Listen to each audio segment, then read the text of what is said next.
Good morning, everyone. There I am. Okay.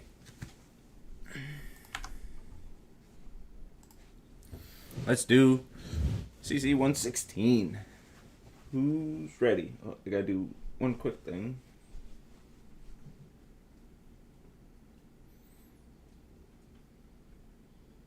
Send. So we hit the task 1 expected deadline this morning. Most of you did meet this deadline. We have, I'll start giving a little bit of stats as we hit these deadlines. We have 94 students in the class. Out of those, only 16 of you didn't complete task 1 by the expected deadline. And for what it's worth, out of those 16, 13 of them never made a single submission. Just didn't even try. So really, those students, I just sent an email. That's the one thing I just quick did. I made sure I waited till the deadline passed before sending it. But just warning all those students that they're in danger. I'm sure none of them are hearing my voice right now live. If you're watching this from the future, you are in danger of failing. My goodness, if you miss the first deadline of probably the easiest task. I don't know. Task 2 is pretty easy too, but holy crap, you're just not trying at that point. The 3 who did make a submission at least, they might be trying. I'm not passing any judgment on them, but to not even make a submission is unacceptable. Like you're taking this class. Like why do you just want to fail? And I keep forgetting to say it after every lecture. So by the end of this lecture, just to put some emphasis on how fast the summer semester goes, after today's lecture, we will be 40% of the way through all of the lecture material. There's 10 lectures where I'm covering content. The 11th lecture is the final exam. So it's only 10 lectures I'm covering content, and this is the 4th one. So quick math, I'm pretty sure my math's good on this one. That'll be 40% of the material. By next lecture, by Tuesday, we're going to be halfway done with all of the material of the whole semester.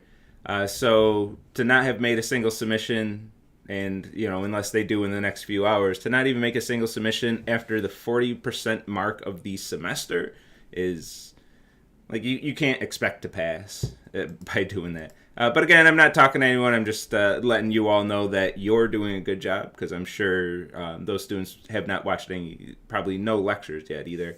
It's just an unfortunate fact of how students roll is some students register for classes and just don't do anything. I don't get it. I never have understood it. But to the rest of you who are here, who are paying attention, keep up the good work. Things do keep going fast. This will be a very quick semester. So keep nailing those expected deadlines. Stay on track. And hopefully we'll get you all to the finish line. All right. Does it say 11 a.m.? Oh, crap. Can I edit that after the fact? I don't know if I can. Is that worth stopping the stream? No, I'm not gonna bother. Yeah, it's just gonna say 11 a.m. Unfortunately, I marked the 11 a.m. as 11 a.m. and I just forgot to remove that. Like it really doesn't. I want an option in OBS to change that. You know what? I'll give it a quick second here.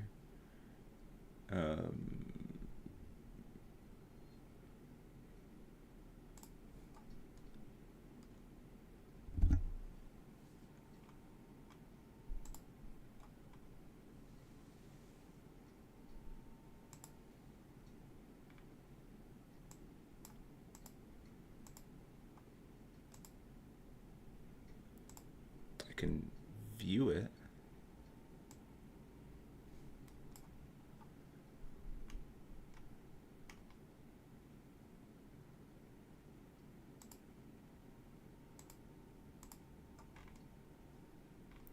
Oh, I'm so close.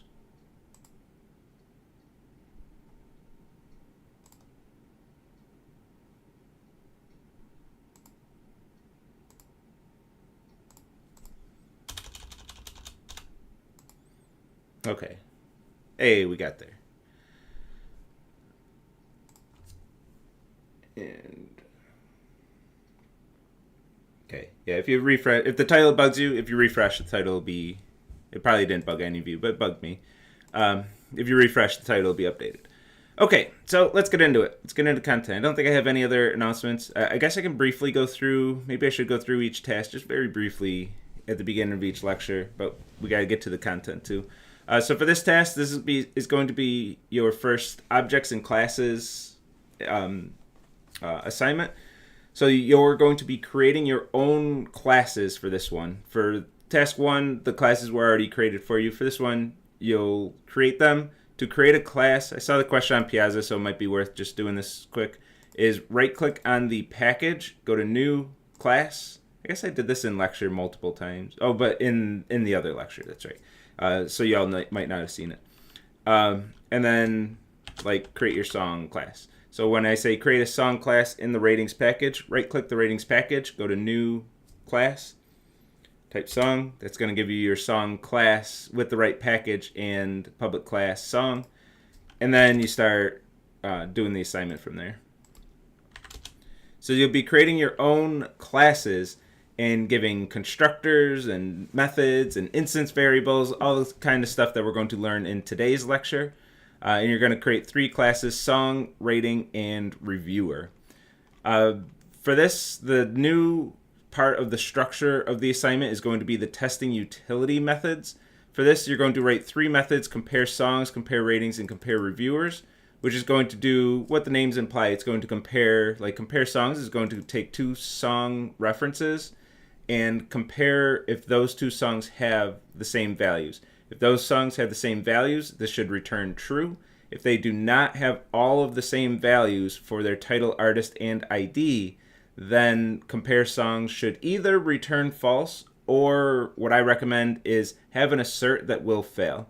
So if your compare song methods asserts that title, artist, and ID are all the same, usually in 3 separate asserts, then just return true at the end.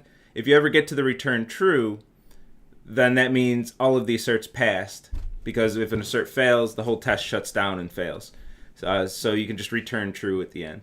This is what I mentioned last time, that I think I'll change this and get rid of the returning a Boolean and just force everybody to put asserts in their compare methods, in their utility methods. But this is the first phase. The first thing you should do is write these utility methods.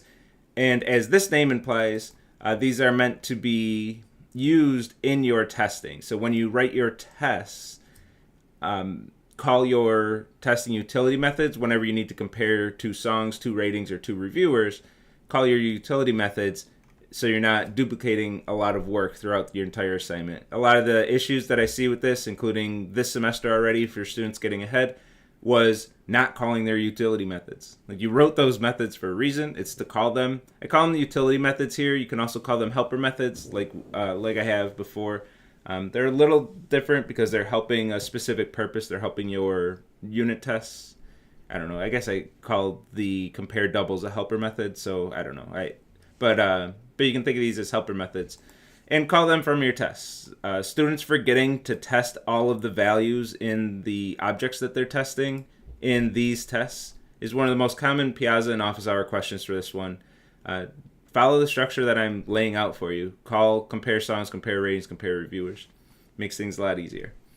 I shouldn't say easier. It is a little tiny bit more work, but it avoids issues. You're going to save time in the long run because you're not going to have those human error issues. And then write the code as usual. So there are 4 phases, the 3 that we had on task 1, but an extra phase of testing your testing utility methods. This is me. I have a bunch of tests for your testing utility methods that I'm going to run against them. I make sure that those methods are checking what they're supposed to be checking. And you're not required to write any testing yourself for your testing utility methods. We have to stop the insanity somewhere. If you have to write testing utility methods and then test for your testing utility methods, then testing utility methods for those tests, and I got to write tests for your testing utility method tests that are testing your testing utility methods that are being used for your test. Like I got to cap it off at some point. So you don't have to. You're not required to test your testing utility methods, but it's strongly recommended if you're having issues with them, especially. And if you come to office hours with testing utility method issues, come to office hours with testing utility method issues, and you don't have any tests for them, you pretty much know what my answer is going to be. I'm going to say, well, did you test this? And if you say no, I'm going to say, well, then why do you expect it to be correct? Like, the whole point of testing is to make sure your code's correct. If it's not correct and you don't have tests, like, it's a lot of layers of testing. Like, I'm already writing tests to test your tests, which are being written to test your code. So we're already a few layers removed from the code for my auto lab grading anyway. Well, we gotta stop the insanity at some point. Okay. So that's what we got to get you to do. Write 3 classes, test those 3 classes, and let's dive into some content.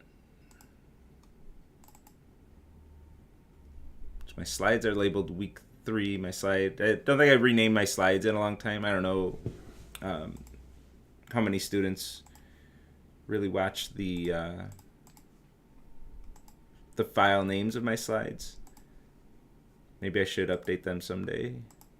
Today's not that day.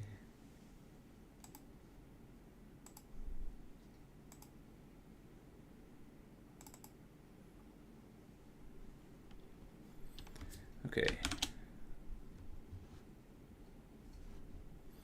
Let's get into content. Okay. Excuse me.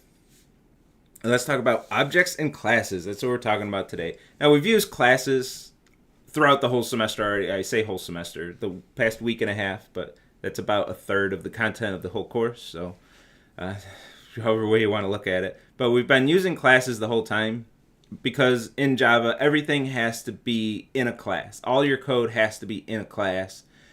So we can't write Java code without classes. But then we made everything static and kind of pretended that classes didn't exist. Today we want to shine a spotlight on classes and use them to create objects. In a nutshell, classes are blueprints that are used to create objects, and we haven't been using the power of classes so far. We've been using classes as a container to store our static methods, which is a thing classes can do, but it's just the tip of the iceberg of the power of classes. Really, what classes are designed to do is create objects. So if we have a class defining, which is going to define a type, as we'll see by the end of today's lecture, then that class can be used to create objects of that type. For example, ArrayList and HashMap are the 2 classes that we've seen, aside from like string and capital I integer, capital D double, capital B boolean. We did see some other class types as well. ArrayList and HashMap are the 2 that we used in, I'll say, the traditional way, just because like strings are weird, and the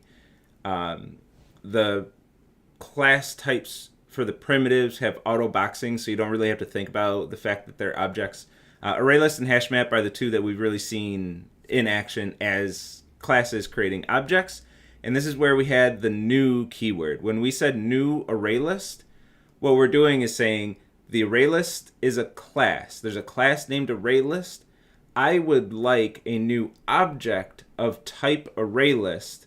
This constructor call is going to create a new ArrayList object, and then we're going to get a reference to that object stored in our variable of type ArrayList. So what we want to do is create our own classes that can be used in this same way to create our own objects of our own types. That's our goal for the first third of today's lecture anyway. And most of today's lecture actually, is creating our own classes that are going to be used to create objects of our own types. And to this end, we're going to create a player class. So we can create player objects. We're going to simulate, throughout a few of these lectures, we're going to simulate some of the mechanics of a game. And I'll spoil it right now, we're not going to build the entire game in lecture. It's just too much. Like, lecture content's already pretty packed without building out the full thing. But we will set up some of the mechanics of a game. So one of those would be a player that has a maximum HP and current HP and a name. So 3 variables associated with the player, with players in our game, whatever their health is, and the name of that player. So we have 3 variables, and we could create these 3 variables for each of our players. We could say player 1 max hit points, player 1 current hit points, player 1 name, player 2 max hit points, player 2 current hit points, player 2 name. We could do that, but oh my goodness, that would be a pain. And you're really just asking for bugs at that point. You're going to get bugs. You're going to get cut and paste errors. You're going to get variable name conflicts because you forgot to update 1 to 2 in one of those cases. It's just going to be an absolute mess. So what we want to do is create a class that's going to package these 3 variables. This is going to be the first class that we write that's used to create objects anyway. And it's going to be used as a container to store those 3 variables. And we're also going to write methods that are going to depend, their behavior is going to depend on the values of these 3 variables. So we say that a class is a container that contains state, which you can read as variables, and behavior, which you can read as methods. So we have variables and methods in the same package, and that's what a class is. We didn't really see, aside from a few unique examples like the epsilon last lecture, we didn't really see many examples of our classes containing variables. We just saw a bunch of static methods, but we can have variables in our classes as well. For what it's worth, we could have static variables even, and we'll see that at about the halfway point today. We'll see static variables. So this is our first class, and notice that the word static doesn't appear anywhere in here. We're almost completely done with the keyword static. We needed that as a crutch to get us to classes and objects, but after classes and objects, we're not going to see the keyword static very much. We will see it a few times, especially in task 6. It makes a big comeback, but then in task 7 and 8, it disappears again. So we better talk about that, but not right now. For now, let's talk about these variables. So when we declare variables outside of all the methods of a class, and they're non-static, these are going to be what's called instance variables. These variables have a lot of different names. So just throwing this out there, if you hear these called state variables, fields, object variables, there's a few more. I should put them all on this slide because I always forget what the other ones are. If you hear any of these terms, that refers to the same thing. Within 116, I'll stick with instance variables. That's what I like to call them in 116, because there are variables that are associated with an instance of this class or an object of this type. When you instantiate the class, you create an object, and those instances of this class contain the copies of these variables. So I think it's the more descriptive one term to use when you're first learning this stuff. I used to call them state variables because it's associated with the state of each object. Maybe someday I'll switch to object variables, but this semester I'm going to stick with instance variables. Maybe in a future semester I'll use a different one. But instance variables is the one I'm sticking with this summer, just so I'm not throwing out all kinds of different terminology for the same thing. We already do that for a few other things in programming. I'm going to limit it here. But outside of 116, you hear somebody say state variable, fields, object variables. They mean the same exact thing. It's all different terms for the same thing. And for what it's worth, in CSE112, you'll probably hear me call them fields. I like fields because it's one syllable. That's the only reason. When I'm lazy and I don't feel like using a whole bunch of my breath, fields is just a quick and dirty way to say it. But fields gives me no information. Like, it's not a descriptive term at all. I believe it comes from mathematics, and it makes sense over there, and then we just kind of borrowed it for computer science. But it's one syllable, so that's nice. Once you already know what these things are and you know them inside and out, I can use whatever term I want. You'll know what I mean. And fields is a pretty common one, probably for the same reason I use it. It's because it's one syllable. Now, every player object that we create from this class will have its own copy of all 3 of these variables. So every time we create a player instance, which means create an object of the type player, it's going to have its own copy of max HP, HP, and name. It's going to have copies of these three variables. So instead of having player 1 max HP, player 1 HP, player 1 name, we say new player, and that player will have all three of these variables as a part of its composure definition, as part of it. And now we have a very special method, something we're going to see all throughout the semester and throughout your whole career, is a constructor. This method is a constructor. We've very briefly mentioned these on the other side when we say new array list, new hash map. I said we're calling the array list and hash maps constructor. Don't worry about that. We'll talk about it next Thursday. Well, it's next Thursday, so we're talking about it.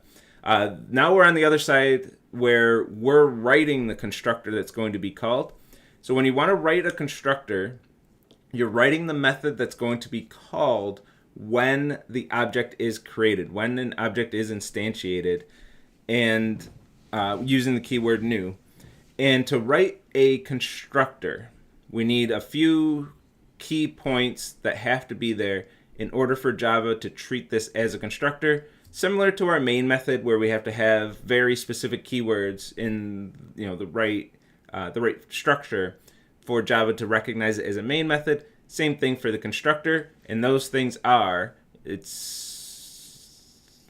I gotta bite my tongue on that. It doesn't have to be public. It can be private, can be public. This one doesn't actually matter. Usually they should be public because that's just what you want when you're writing code. But the two things that it needs to have is the name of the method must match exactly the name of the class. So this is the only method that we're going to see that should start with a capital letter. Java will let you start methods with a capital letter, but please don't do that. It's just follow the naming conventions. I'll never show you a method other than a constructor that starts with a capital letter. When I get submissions, I always get the wackiest naming conventions. To the point where I almost want to have quizzes on naming conventions and actually teach it in lecture and everything. I figured just by example, anyway, I don't want to go on that tangent. So name it exactly the name of the class. So my class name is player, capital P. My constructor name must be player, capital P. And there's no return type. We don't have any return type at all, which is different than a return type of void. We don't even have a return type of void. There just is no return type. The return value is going to be a reference to the object that was created. We don't have to specify that, and if we do specify any return type, Java's going to yell at us and say, this looks like a constructor, but you have a return type. I don't even know the error you would get. So these are the two things. Name matches the class name, no return type. If you have those two things, you have yourself a constructor. Java's going to recognize that as a constructor, and when that method is called, it's going to create a new object of your class type.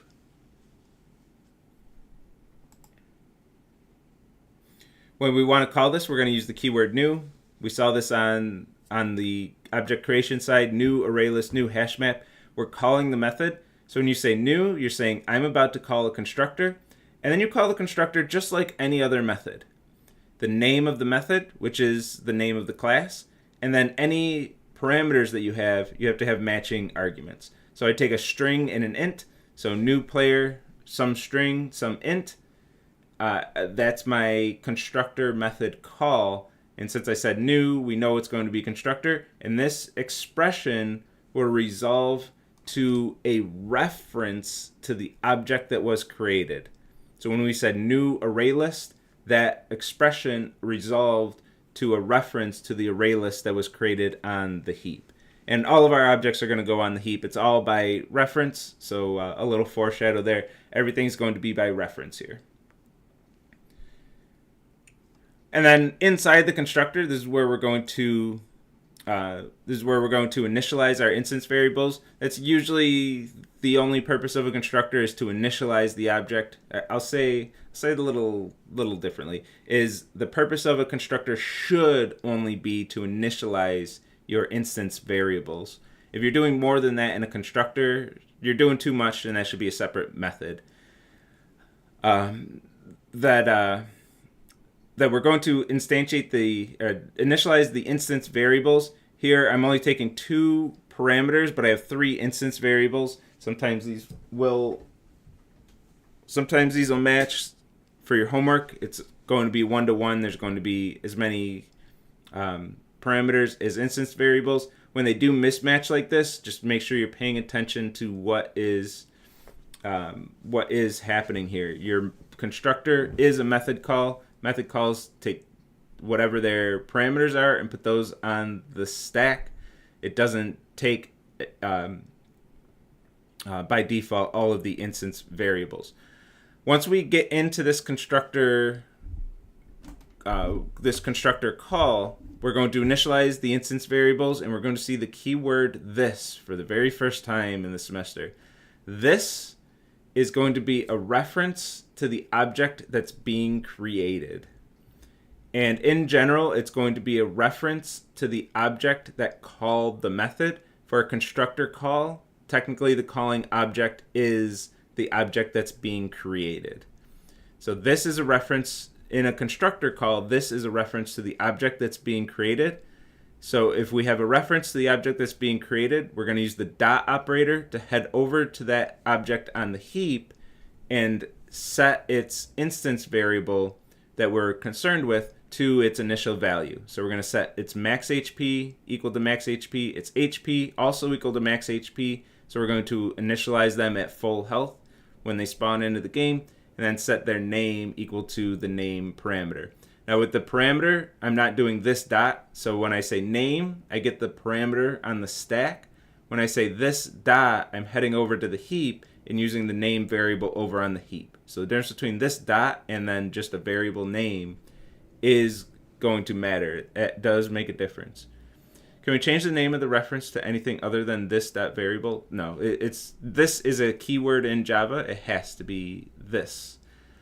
And in this specific example, I reused my variable names for a specific purpose. If I called this like name parameter and max HP parameter, you could do max HP equals max HP parameter, like if those are different variable names. And you can omit this dot in certain cases like that, as long as there's no variable on that in that stack frame with the same name as the instance variable. What Java will do is say, well, you used a variable named max HP. I don't see any max HP in the stack frame. Let me go head over to the object through this and see if I can find a variable there. And then it does, and then it makes the assignment. So if you've coded in Java before, you probably didn't always use this dot. You just use the shorthand and let Java figure it out for you. You can do that. That's fine. Be careful when you're doing that, because those are. It's one of those frustrating office hour visits. Not for me, but frustrating for the student, where you have like max HP equals max HP, and you're just assigning the parameter to itself and not really doing anything. So if you're going to omit the this dot out of laziness, make sure you're at least doing it the right way, because to avoid typing 5 characters, I've seen students waste several hours. It's just the trade-off's not worth it. And for what it's worth, I'll always do this dot. Sometimes I forget. I have a few slides still where I'm always like, oh man, I missed one this dot. Sometimes I forget. But I always try to remember to put my this dot, just because it makes my code more legible. If I always have this dot, it makes my intentions extremely clear that I'm modifying the state of an object. If I don't have this dot, it's up to the reader to figure out that I'm modifying that state. So it's not exactly clear what my intentions are. This dot makes my intentions 100% clear. And for what it's worth, we can also initialize variables like this, right in line. If every player is going to always start with 10 HP, I can hard code that into my variable declaration lines. So this is valid if you want to do this in your classes. I'm not going to stop you as long as it complies with the homework assignment, with the handout, the task handout. This is perfectly fine. This compiles, this runs, this does mostly what we saw in the previous example, except when somebody creates player objects, they don't have the option to initialize max HP anymore. They don't get to choose what it is, they just get 10. That's it.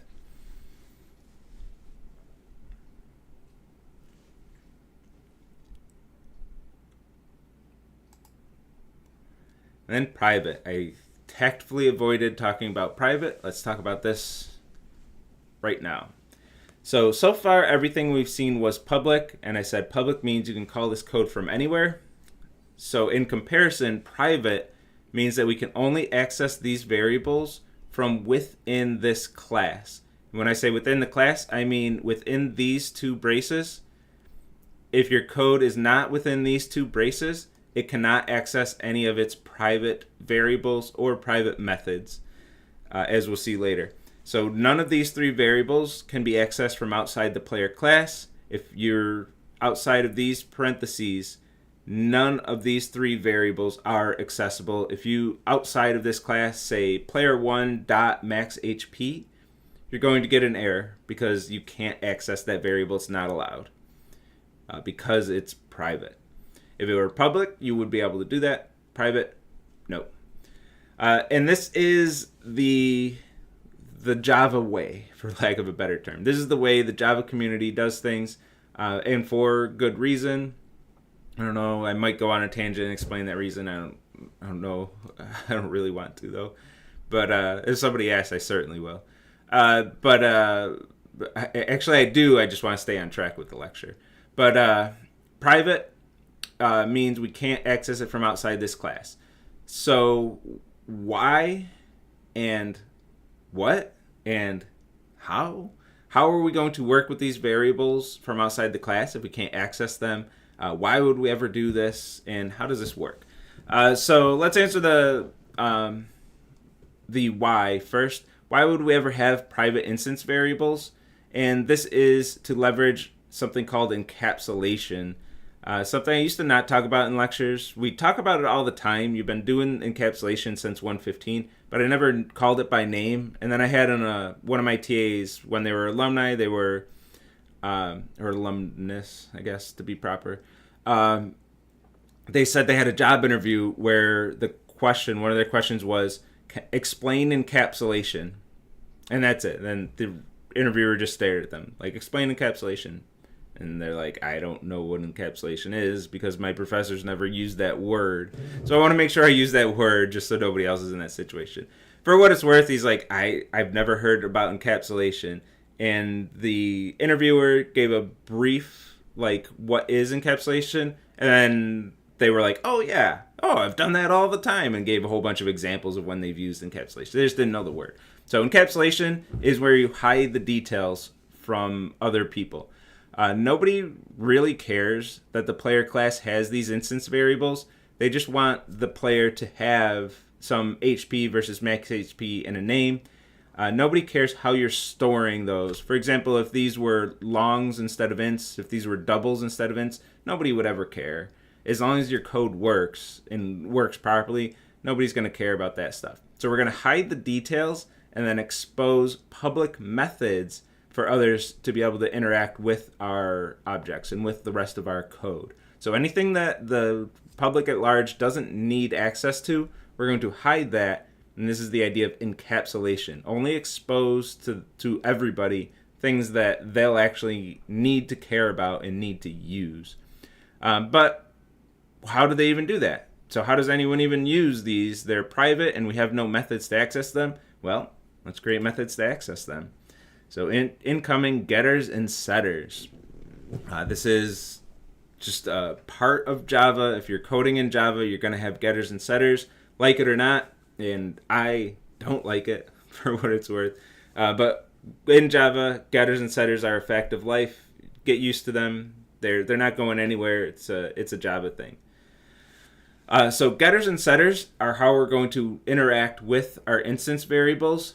So get max HP is going to be a method. It takes no parameters, returns an int, and it just returns the value of the max HP instance variable. So just return this dot max HP. So go over to this object on the heap and return the value of max HP. In this case, this is a reference to the calling object. So if I call this method through an object, say player1, I have some player1 equals new player, and I do player1 dot get max HP. This, in that context, will be a reference to the same reference being stored in the player one variable. So, because that's the object that called this method. And if that doesn't make sense, I think it'll be a lot more clear in the memory diagram. So I don't want to spend too much time trying to ham-fist an explanation just staring at the code. So get max HP returns an int. This dot max HP is what it returns, so it just gets the max HP of this player. And then set max HP takes an int and says this dot max HP equals that max HP from the parameter. And setters will return void. There's no reason for a setter to return anything. It's called for its side effect of going over to the heap, modifying a variable that's part of this object, and then not returning anything. So it's called for its side effect. And we're going to see a lot of these void methods now that we have objects, because we're going to have methods that make changes on the heap and don't return anything. They're not called for their return values. They're called for their side effects. We've seen methods like this already. Putting into a hash map, adding to an array list. When you call .add on an array list, you're not calling that method for its return value. It has return type void. It doesn't return anything. You're calling it for its side effect of going over to the heap and adding a value to an array list. That's why you call that method. So we're going to see the other side of that a bunch. We're going to see a lot of methods that return void. And on the homework, in fact, you're going to write methods that return void. And you're going to test methods that return void, which gets another level of interesting, where you call the method that returns void, but you have to test whether it did what it's supposed to do. So you call the method and then call the corresponding getter to make sure that that method returns the value that you expect. Okay, so getters and setters, I gotta ask why. Why would you ever do this? What's the point? It'd be a lot easier if we just made these variables public. And in the previous slide, at least, it gave us the same effect. We had getters and setters that just do exactly what you would do if these variables were public. And the answer is control. We want to have control over how our code is used, and to the end of avoiding bugs in the future. That's really most of what we do. We build features and we fix the bugs that we create. If we build features that are more resilient to bugs, then we have less work to do on the other side of our job of fixing the bugs. Some devs will spend way more time fixing bugs than they ever spend making features. If you're a sloppy programmer, that is what you'll spend your time doing, is just fixing all the bugs that you wrote. If you write fewer bugs and have strategies like this to avoid bugs being introduced into the code, you're going to have an easier time down the road. All these things do pay off eventually. Or rather, I should say it the other way. If you don't do things like private instance variables with getters and setters, helper methods in your testing. I gave a few examples already this semester. I'm trying to think of exactly what they were. I don't remember what the other one was. But a lot of it was calling helper methods, I think. Calling helper methods instead of cut and pasting. Putting your test cases in a data structure and iterating over that data structure. Anytime you can avoid cut and pasting, or in this case, leveraging encapsulation to maintain control over your code, it's going to limit the bugs that can occur in the future. Cut and pasting, that's what it was. Cut and pasting the names of methods and variables from the spec sheet in your career and from the homework document in the context of a class. Cut and paste those names. If a name has to be exact down to the capitalization, cut and paste it. Like, don't type it yourself. Like, that's crazy. That's just asking for bugs. So a lot of things like that we can do to limit the number of bugs, get human error out of the equation as much as we can. We're always still going to write bugs. It's a fact of life. You still need debugging skills to get rid of those bugs. But we can limit it. Anyway, control. So whenever we call a setter, we can we can sanitize the values that we're given. So for example, we want the set HP method, which is going to take an HP. we want to make sure that that's not greater than the max HP. We don't want somebody who has access to a player object, a reference to a player object, to say player.hp equals 1,000,000,000 when their max HP is 10. We don't want them to be allowed to overflow their HP, because that's going to break other code in our program, other code in our game. So we just don't want to allow that. If we have this as a public variable, there's nothing that we could possibly do to stop that. Somebody somewhere on this project, and this is in the context of you're on the job, you're in a team of maybe dozens of developers, all accessing each other's code. Like, your task is to write the player class, and then everybody else on the team is going to use that player class. They're going to be calling your methods, they're going to be accessing your instance variables, creating objects of your type, calling your constructor and everything. You don't want any of your teammates to set the HP to a value higher than a max HP, and they might do it by accident. They probably have some HP formula, like when you drink a health potion, maybe they have some formula that just says HP equals HP plus 1,000 or something, and some player drinks 20 health potions in a row, and they go way over the max HP. We don't want to allow that, so we're going to put it in the setter, not give anybody access to the variable directly. But in the setter, since everybody is forced to use set HP when they're outside of this class, which is everybody except you if your task is to write this class, then everybody else has to call set HP whenever they want to say HP equals something. And then in the setter, we can add that sanitation code. We can say, we're not going to let you set HP greater than max HP. It's just not allowed. So if you try, then if you try setting it greater than max HP, then your HP is just going to be max HP. And we could add more sanitation, set max HP. Maybe you don't want this to ever be negative, would be a reasonable thing to build. So we could have this to be 0 or negative. We would make sure that max HP is greater than 0, would be a good check to have. Set name, make sure the name isn't empty string. Maybe we want it to be at least 3 characters, but less than 20, something like that. We can add all of these sanitation checks in our setters. And then on our getters, we can format the code. I don't have an example of this specifically, but we can format the return values of our getters. So for example, get HP. Maybe we don't want this to just return the HP directly. Maybe we want get HP to return a double, which is the percentage of HP to max HP. So if you have max HP 10, HP 5, maybe instead of returning 5, we want this to return 50 as a double to say you're at 50% health, which is going to make it simpler to have health bars. If I already have the percentage, it doesn't have to be computed. And if I do want the current HP, well, I can still get max HP and multiply and divide by 100. We can still do that. So maybe we want that to be the behavior.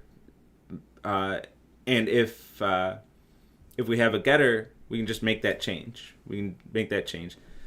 And then it's going to affect everybody's code. Everybody's going through that getter already, and now they're getting the new structure of that. It's a little bit of a bad example because we'd have to change int to double. Maybe we do keep this as an int and do 50 and do a little bit of rounding. But if we have public instance variables, we don't have those options. So even if you're not going to sanitize or format your values, you still want to use the getters and setters to leave your options open in the future. Because once you say, well, my getters and setters are just going to be this, the standard, return it and set it. So I'm just going to make this public because why bother? Why bother? Because sometime in the future, you might change your mind. If you make this public, you cannot change your mind in the future, at least not without a huge hassle. Because now all of your dozens of teammates who are using this code, using this class and saying player1.maxhp equals, once you make this private, you say, oh, after the fact, I would like to do some sanitation. You make this private and have a setter. Well, you just broke everybody else's code because they have code that's accessing this variable directly, which you just change it from public to private. So once it's public, you can't feasibly change it when you're on a big project like that. You can't do it. without pissing off everybody on your team anyway. You can do it. You're just not going to be very popular in the office. So make it private. Force everybody to go through the getters and setters from day one. And then when you want to do some sanitation, you don't have to tell anybody. You should tell them anyway. But you can add the sanitation, and it doesn't change anybody else's code. But if you don't use getters and setters from the beginning, you don't have the option to change it later. So that's my explanation of getters and setters. Is control in a word, and the longer answer is like the last 5 to 10 minutes of this lecture. That's why getters and setters. Maybe not 5 to 10 minutes. Maybe it was like 2 to 3. But that's why getters and setters. I spent a long time on that because, I don't know, it was never really explained to me, or at least maybe I just didn't pay attention. But why getters and setters? That's why. But it is effective Java. Other languages, like in Python, you didn't do object-oriented programming in Python. But in other languages like Python, you won't do getters and setters. Because Python has a way to have... First, Python doesn't even have private variables. It doesn't have the private keyword at all, private or public. Everything's just public all the time. But Python has a way to have build your instance variables and then add getters and setters after the fact that works with the same syntax. So somebody had like player1.maxhp equals whatever. Python has a way to add the setter after the fact that works with that same exact syntax that the users still do player1.maxhp equals, but Python will call your special setter method that you can add after people already have code like that written, and they don't have to change their code. So other languages have mechanisms like that to make people look like they just are assigning a variable, but actually calls your getters and setters. Java doesn't have that mechanic, so getters and setters, it's just a part of it. And then something you can do is call your setters in your constructor to set your instance variables. This not always helpful, but can be helpful when you have checks like this. You don't want to cut and paste all this code in your constructor. When you have sanitation checks like this, you can just call your setter, and then your setter sanitation is going to be applied whether it's set in the constructor or set with the setter method. This is going to be in your ratings that can only be from 1 to 5, integers from 1 to 5. Anything outside that range needs to be set to -1 to indicate an error. You have to do that in your constructor and in your setter. So write the code once, and then in the constructor, call the setter. You don't have to worry about writing that code again or having an issue with Autolab because Autolab's checking your constructor and your setter, and it's going to say you're wrong, but you have the setter but not the constructor, and you tested the setter but not the constructor. Things like that. If you just call your setter that has sanitation from your constructor, it can save you headaches. Again, limit that human error. Limit the possibility of human error. And nothing in this class is static. So I mentioned that earlier. Here's where I want to talk about it. Nothing in here is static. This keyword static does not show up anywhere. So it's time to talk about the difference between static and non-static methods and variables. Again, we haven't seen a static variable yet, but static versus non-static methods.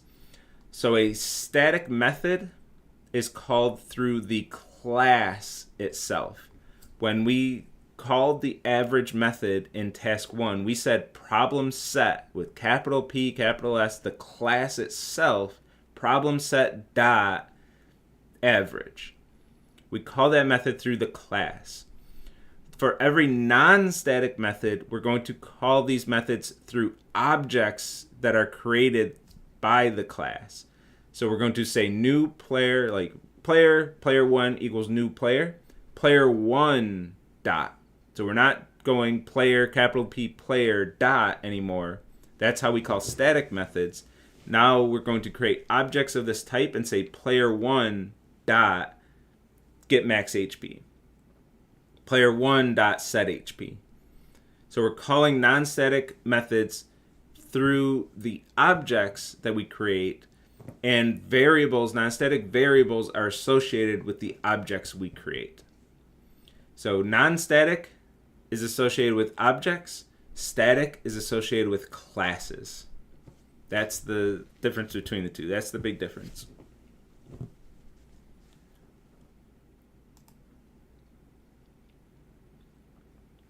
And each one of our classes defines a type. We just created the player type, which is a very powerful thing we can do. So we've seen a handful of types so far, not too many, enough that I can list them all: integer, double, string, boolean, array list, hash map. 6 different types that we've seen, and there might have been a few incidental ones that I'm not remembering, but those are the big ones that I expect you to know.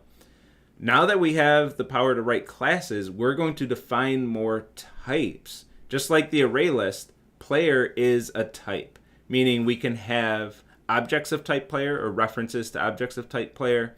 We can have variables of type player. We can have parameters of type player, methods that take player objects as references to player objects as parameters.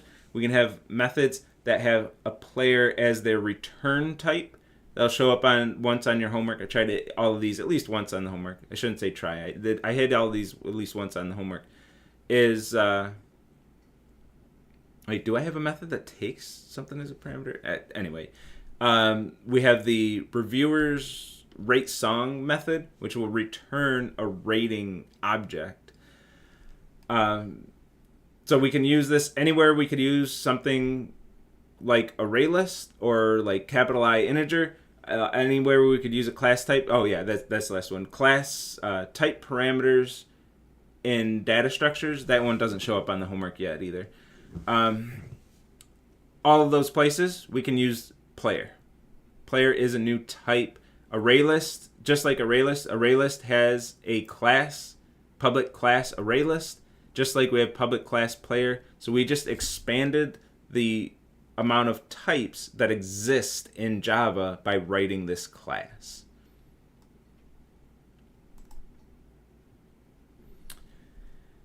Let's talk about memory. Let's talk about memory diagrams, because that's about where we're headed. Is a memory diagram. It is where we're headed. So the stack, or values that are variables that store values by stack. So this could be instance variables on the heap as well. But the stack, values that are stored directly on the stack, include all of our primitive values: double, int, boolean, and we're going to pretend that string is on the stack, and we're going to pretend that double, integer, and boolean, capitalized, are all on the stack. But I'll never put that on a trace, because I'll always use the primitive types as long as I can. And for variable types, I can always use the primitive type. But we would put those by value if we had that option. Actually, I take that back. If I have an array list of integer, those are integers over on the heap, and they will still be by value, stored by value. And I added char here. I don't think we're going to see that this semester. Paul likes to put those in lecture examples and memory diagrams, but I don't really like putting them on there. He likes iterating over strings, where you would iterate over the characters of a string. I probably won't do that, but I put character on the slide just in case you see it. We'll probably stick to double, int, boolean, string. We're going to pretend strings are by value, because that's the way they behave, because they're immutable.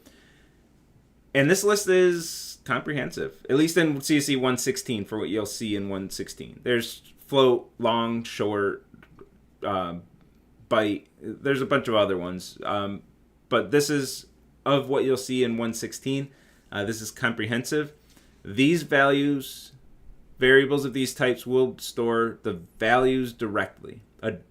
A variable type int stores an int, stores the value of an int. Everything else is going to be by reference. Absolutely everything else that you see. Your array list, your hash map that we've seen already aren't on this list. They're stored by reference. Every single object that was created from a class that you wrote is going to be stored by reference. You'll just get a reference to the object, not the object's value directly. So absolutely everything else is reference. Reference will be a huge topic throughout the rest of this course, throughout the rest of your career. Like, references are a fact of life. They're going to be the way everything's stored in your programs. Okay, so let's see that in action. Here's from the tracing tool, the final example of what we'll see here. And this, do I really fit this lecture in 50 minutes? I mean, I know 50 minutes. That's usually the case. That was the case on Tuesday also, is that my Monday lectures are usually stuffed full of content because that's where I'm introducing the topic and giving you all of the groundwork for the topic. And then Wednesday and Friday lectures are usually examples to reinforce what we've seen.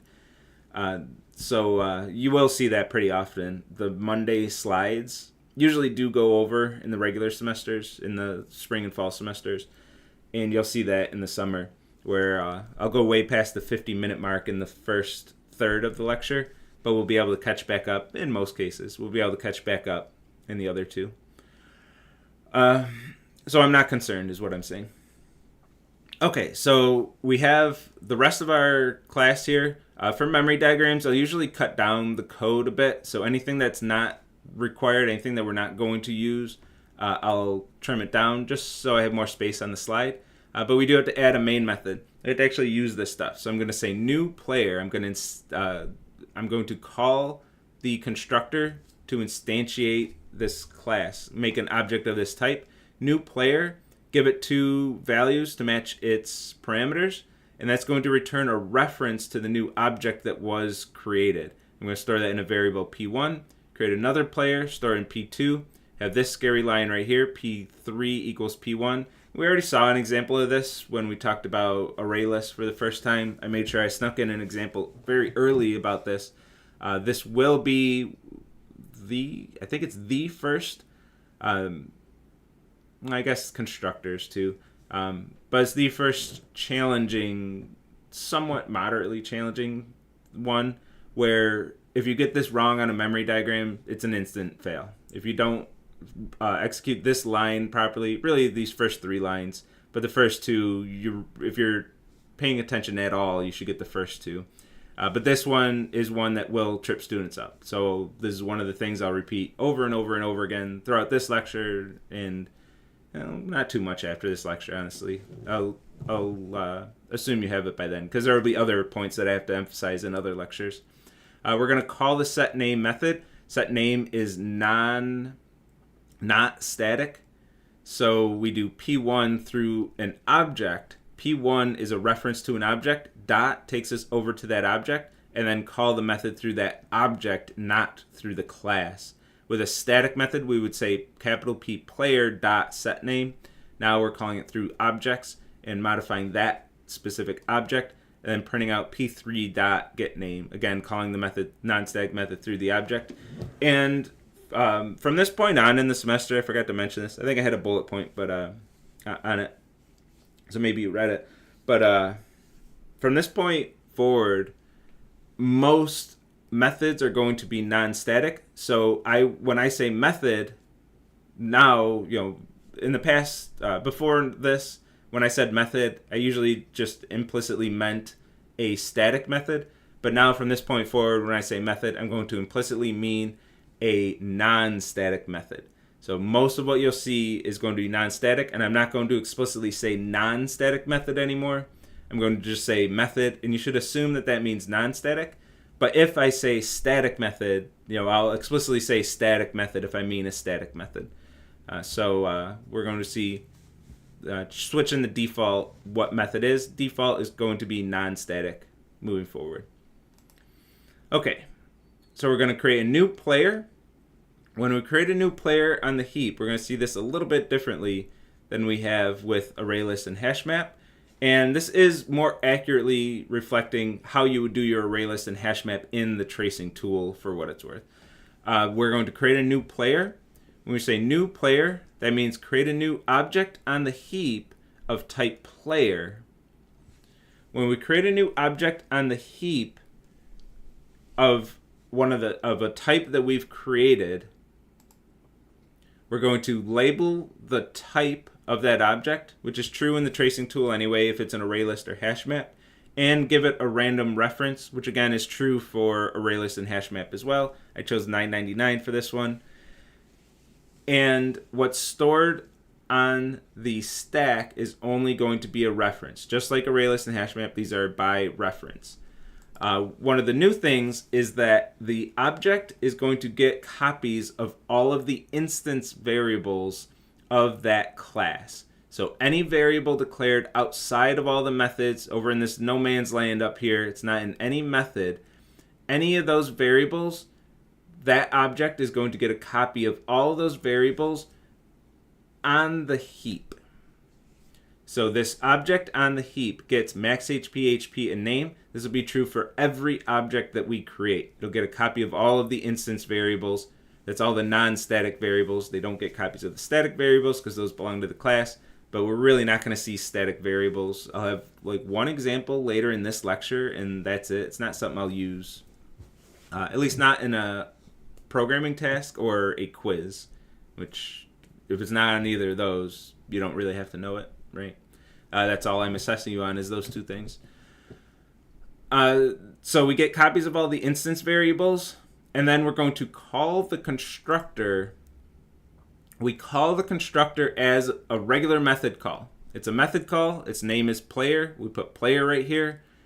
And we have the parameters go on the stack, assign the values of the arguments, just like any other method call, except on the stack we also have the keyword this. We're going to put this. Usually, I'm not picky about the order, but it would usually be the first thing you do. It should be the first thing you do just so you don't forget. It's fairly rare for a student to not know that this is in all these stack frames, but it is pretty common for students to just forget. So it should be the first thing just so you don't forget to add it here. But any stack frame for a non-static method, which is pretty much all of them, as I just said, pretty much every one that you'll see moving forward. Honestly, I don't think you'll see a static method on any memory diagram this semester. So probably for every single method that will show up on your memory diagram. So every single memory diagram that you make for credit for this course is going to have this inside of it. So, I didn't finish my sentence. Every non-static method will have this in its frame, in its stack frame. So this is a non-static method. Constructors are non-static methods. So this, the keyword this, gets a reference to the calling object. For the case of constructors, that's the object that's being created. So the stack frame has this, which is a reference to the object being created, and then it's a regular method after that. It has the parameters assigned to the arguments. Are we considering a constructor a method? Yes. Constructors are methods. They're a special type of method, but they are still a method. So especially for tracing purposes, treat them just like a method. This structure, it's going to be like when we call set max HP, it's going to be pretty much the same structure. Where set max HP is going to be set max HP this, whatever the reference is. I forget which one we call it on. Oh, we don't even call set H. I guess right here in the constructor. Set max HP. Max HP is this, the reference, max HP, that value, and then go on from there. Yes, this in a stack frame is always going to equal some memory address. This is always, always, always a reference to an object on the heap.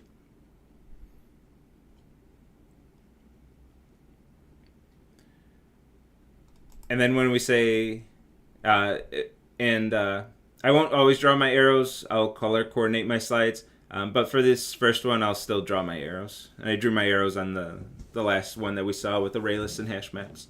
But I'll stop drawing the arrows right now, right? Yeah, that's what this slide's saying. Yep. And this is, it's a sneaky one. It's always there, but notice that I don't have it explicitly in my code, but it is always there. When you code in Python, if you start doing object-oriented programming in Python, it does make you explicitly put self as the first parameter. just to make it absolutely clear that you do have a parameter that's a reference to the calling object. Java has it all hidden. It doesn't show up anywhere, but all of these methods, every non-static method does have an extra parameter, which is the keyword this, that's always in that stack frame. Okay, and then this dot max HP, we're cranking it up right away, trying to figure out what this line does. Now we know what this line does. Like, I believe that any one of you could look at this code and figure out what it's doing. It's going to create an object where max HP, HP, and name are 10, 10, Dark Cecil. I'm confident that all of you could intuit that that's what it's going to do. But we want to make sure we know exactly how it does that. That's the focus of 116. How does our program do that? What are all of the mechanics that the program, that the JVM goes through to make that happen? And this one right here is going to be, I shouldn't say tricky, but just take some understanding. This dot, actually maybe not. Let's talk it through. This dot, so this dot means this is a reference. Dot means follow that reference to its object, just like it always has. So after the dot, we're at this player object, and at this player object, we're going to call set max HP. So from this object, and I'm going to do this 100 times throughout the semester, and probably like 10 times today. From this object, we're going to call set max HP. This object is of type player, so we go to the player class and look for a set max HP method. So it's this method that's going to be called. The method is associated with the type of the object. Now there's only one type in this example, so it's hard to get this one wrong. There's only one set max HP method, but that's the way we would find the method. So set max HP, we're calling this method, and it was called from this object. So when we call this method, when we put it on the stack, this is a reference to the calling object. Whatever object we were at when we called that method, this is a reference to that calling object.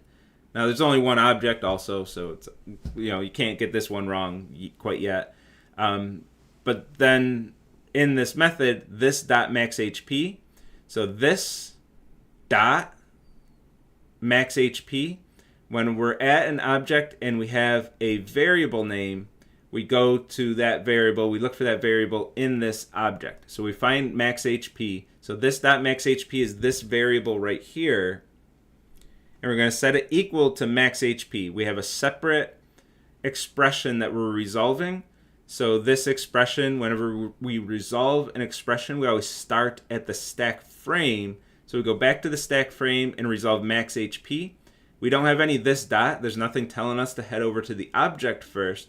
So we just take max HP directly from the stack frame.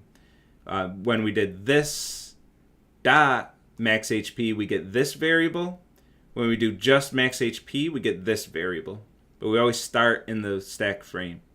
I mentioned this before, just real quick. If I did HP equals max HP, if I did something like that, just HP without the this dot, what Java will do is look in the stack frame for a variable named HP, and in this case it won't find anything. It won't find a variable named HP, but Java wants to help you out. It says, I want to find a variable of this name because I'm confident in my programmer. I know that they know what they're doing, so HP must exist somewhere. What Java will do automatically is look for the value of this, grab that reference, follow it over to the heap, and look for a variable named HP over in the object referred to by the keyword this. And it would find this variable right here. So if you have the same name, here we have a name conflict, so we can't do max HP equals max HP, because that would be max HP equals the value of max HP. It's never going to go over to this variable unless we explicitly say this dot. But HP we don't have in the stack frame, so it would go over to the object implicitly. So if you've coded in Java and you're like, this dot is optional, I'm never going to do that. Be very careful with your variable naming. because you can name a variable the same as a variable on the heap and cause yourself all kinds of headaches with that one. So I like to just always do this dot for the readability reason I gave earlier, and for this, I don't have to be as careful as this reason. I don't have to be as careful of what I name my variables. I don't like being restricted in what I name my variables. This is a max HP. I want to call it max HP. I don't want to have to call it max HP parameter, maximum HP, or max HP with lowercase h and p. I don't want to have to come up with a new naming convention for a variable that stores the same thing as this variable. I want to just name my variable something that makes sense, and sometimes that means reusing names. So that's me. You know, if you want to code a different way, I ain't judging. Just don't have the issues that I'm telling you. Like, I'm telling you how to avoid certain issues. Just don't come to me with those issues, or else you know exactly what I'm going to say. I'm going to repeat that same thing. I got ahead of my slides there. So this dot max HP equals max HP. I already went through that. And then stack frame ends. Just for the slides, I'm going to start graying out my stack frames instead of crossing them out. On your memory diagrams, you're still going to cross them out in the tool. I'm going to gray them out just so the slides are more legible, so you can still read what the values were. But when I gray my stack frame out like this, it's the same as crossing it out. That's what I mean. I just don't want to cover up a bunch of the information of the memory diagram. So when you get to the last slide, you can still read everything, every part of the memory diagram.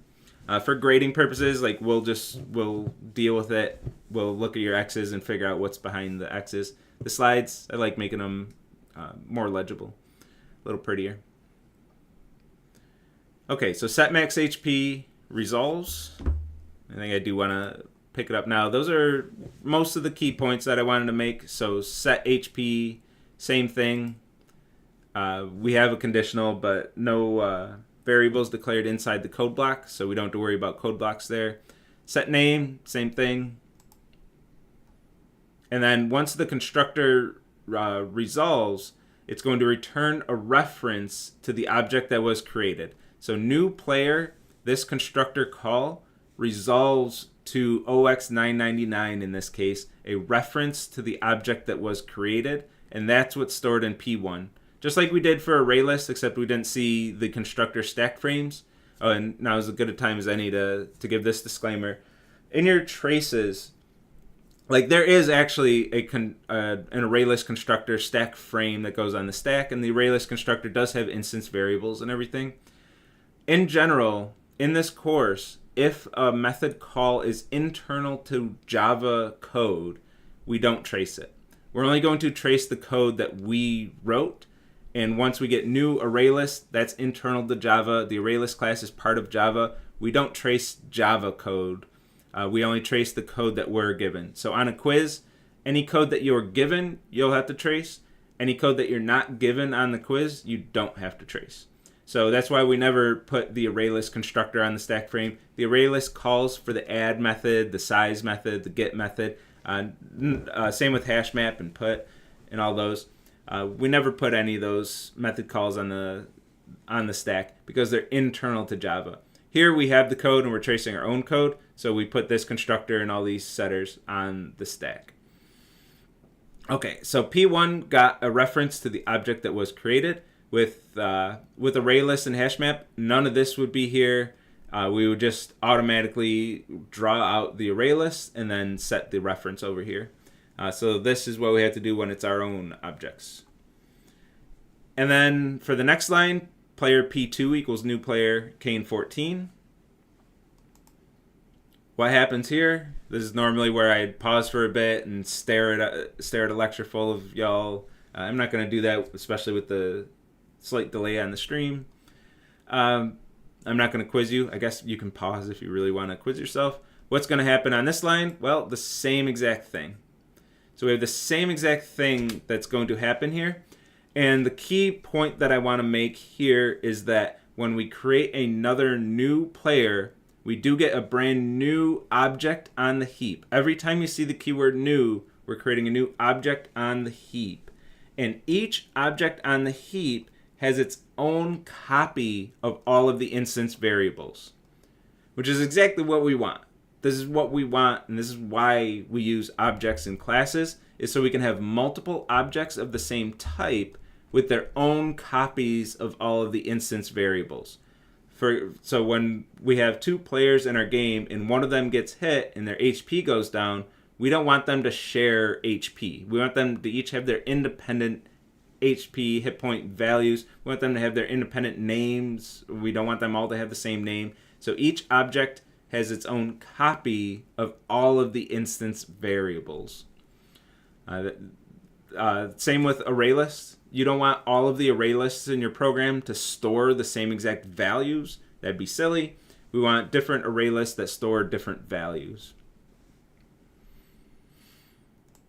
Okay, then what happens in this P3 line? This is the very important point that we have to understand. We already talked about it last week, but just in case, I do want to make sure I re-emphasize this. What happens when player P3 equals P1? What happens on this line?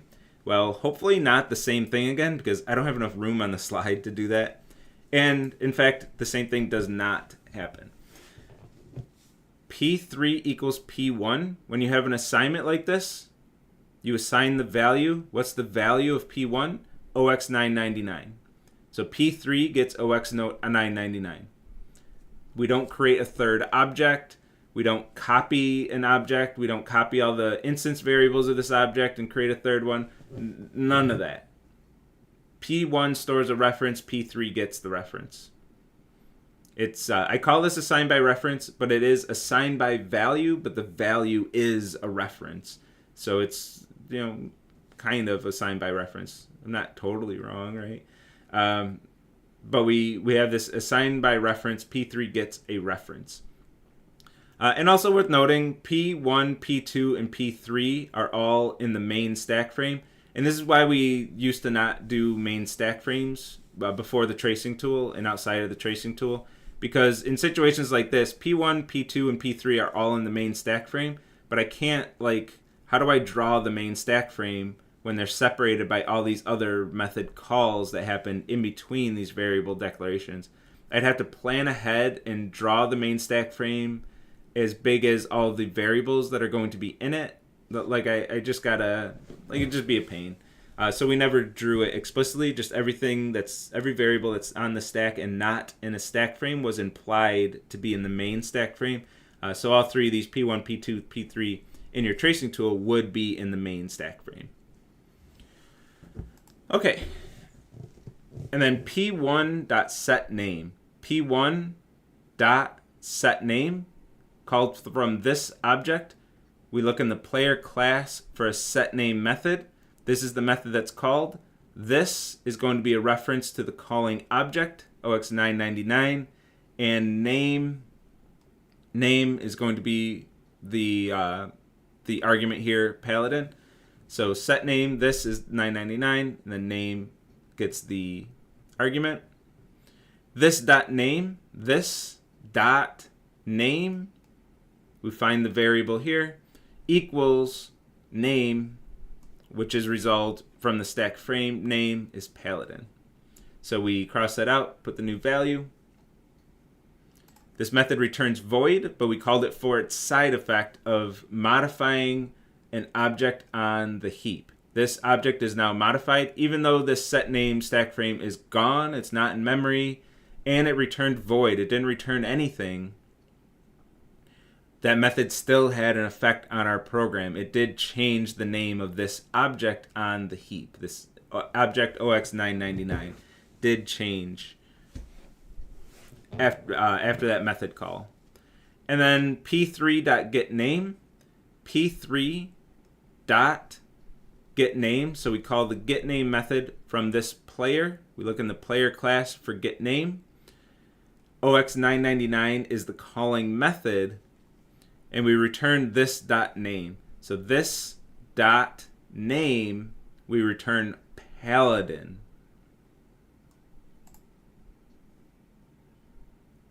And print it to the screen. So notice that we changed P1. We called setName on P1 and getName on P3, But since P1 and P3 refer to the same object on the heap, that change that we made to P1 is also seen through the variable P3 because these two variables refer to the same object. They store references to the same object. Any change made to one of them is going to change the other. So we set the name of P1. If you're just looking at this code and not thinking about it, you might think P3.getName is still going to give you Dark Cecil. But it's not, because it was changed when we did P1.setName. That changed the name of P3 as well, because these variables were assigned by reference and they refer to the same object, OX999. And usually in programming, it's common to think of P1 as a player object, but it's not. It's a reference to a player object. So this player on the heap is not the player P1. Even if we do say that, like I'll still do that, a lot when I'm programming.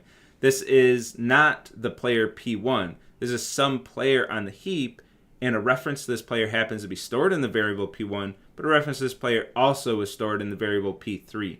And when we're doing memory diagrams, I won't refer to this as player P1 or player P3. It's the player at OX999 in memory. That's more accurately what that player is. And then we have two variables that happen to store that reference.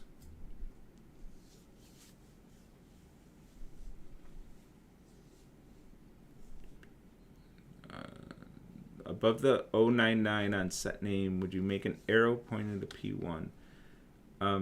No. Oh, no. Because set name has return void, it doesn't return anything, so we don't have a return arrow. We only have two method calls that actually returned to variables, so we have these return arrows. And then getName was the only other method that didn't have return type void, but we didn't return its value to a variable, so we didn't have a return arrow there either. So there's no missing return arrows. You wouldn't have. You would only have these two return arrows in the. Well, let me just click through. You only have those two return arrows in your tracing tool as well. You wouldn't add any extra arrows. And the big difference would be the main method thing that I said. P1, P2, P3 are all in the main method. Other than that, it's exactly the way you saw it in the slides. X's instead of graying out the slides or the stack frames. But those are the only slight differences.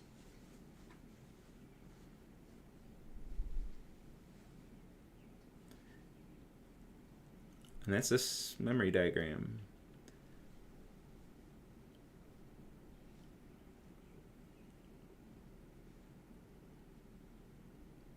So the return, and I assume you mean arrow when you're saying error. So the return, the pink arrow is returning because it's returning the object P1. Yes. Yeah, so the arrow is saying that this constructor call is returning a reference to the object that it created. So I'm storing that OX002 in this case. Let me go back to the one that we saw all lecture. This constructor call returns a reference to the object that it created. So I'm returning that reference to P1. So P1 gets that OX999 and P2 gets that OX820 because that's what the constructor returned. The constructor returned implicitly. We don't specify a return value or a return type here because it's implicit that a constructor is going to return a reference to the object that it created. So that's why we have our return arrows here. And whenever we have a variable equals some method call, that's when you're going to have your return arrows. If we don't have some variable equals a method call, then we don't have any return arrows. And we only have that twice. Here's a variable equals a method call, variable equals a method call, variable equals just a variable value, not a method call, so no return arrow. We have no assignment at all. So no arrow, no return arrow, no assignment at all on this line either, so no return arrow. Same with all our other assignments in the code. None of these are being assigned a method call, so no return arrow. Only when you have variable equals method call, that's the only time you'll have a return arrow. Okay. Let's move along. We're going to have to play a little catch up, but I think we can do that fairly easily. Yeah, this is only 18 slides as opposed to the ridiculous number of the other one, 42 in the other one. So I think we'll be able to play catch up just fine. I ain't concerned. Are you concerned? I ain't concerned. Okay. And for this, I'm going to crack open the array list class in Java. This one's going to be interesting in the 11 a.m. Oh, it's interesting regardless of the content, but it's going to be interesting to see if I can do this in the 11 a.m. Without having the slides to guide me. We're going to go into the actual code in IntelliJ. It'll be interesting. I'm looking forward to it. So let's crack open this array list class and take what we just learned by creating our player class and apply that to the array list class. See how that worked with the array list class to connect it to something that we've already seen last week and last semester in 115 or whenever you took 115 or your CS1 equivalent. You've seen data structures that were on the heap that were stored by reference. We've already seen this, so let's connect things together to see what was going on with this. So when we use the keyword new, and a lot of this will be the same concepts that we just talked about. I'm just, again, reinforcing. The Wednesday and Friday lectures, I reinforce. So let's reinforce what we just saw from a different angle, and then we'll do a bigger memory diagram and make sure we got all these points that we need. So new array list, this is calling the array list constructor. We're going to ignore this type parameter for now, for a long time until Tuesday. Things go so fast. On Tuesday, we're going to talk about type parameters. We're going to create our linked list node class, which will be coded to use type parameters. So we will get there. I want to ignore it in this lecture just because it's not relevant to the point that I want to make at this point in time. So we're going to ignore the type parameters and pretend this is just new array list and then the empty parameter list, argument list. So new calls that special method of a constructor, which means, kind of implies that the array list has a constructor. And this slide is from last week's lecture, just verbatim, just as a refresher. So what, and then they're stored by reference. I don't have to reemphasize that point. The constructor one is the one that I want to emphasize, is that when we called new array list and then an empty parameter list, empty argument list, that implied that we're calling a constructor from the array list class. So the array list class, when we import it, is from Java util array list. So there is an array list class that exists in a package Java util, and this is from the actual array list code. If you control click or command click on Mac on an array list in IntelliJ, it's going to take you to that definition, to all the code of the array list class. So you can see the same code if you want. We're going to expand a little of this and see some of it. I am only going to show a very, very small fraction of the array list code. There's no way the entire array list code would fit on a slide. So I'm just going to show enough to make the points that I want to make. So here's just the empty class. Obviously, I removed all of the code here. And the first thing that we want to talk about is the constructor. So there is an array list constructor that takes no parameters, and since we're able to call it here, it's got to be public. There's no other option for this. There are a few. There's public, private, protected, and default. Protected and default only apply for inheritance and classes in the same package. It's relevant to those two situations. We don't have either of those two situations. The only option for this would be public if we're able to access it from this array list example class in our own code that doesn't extend array list.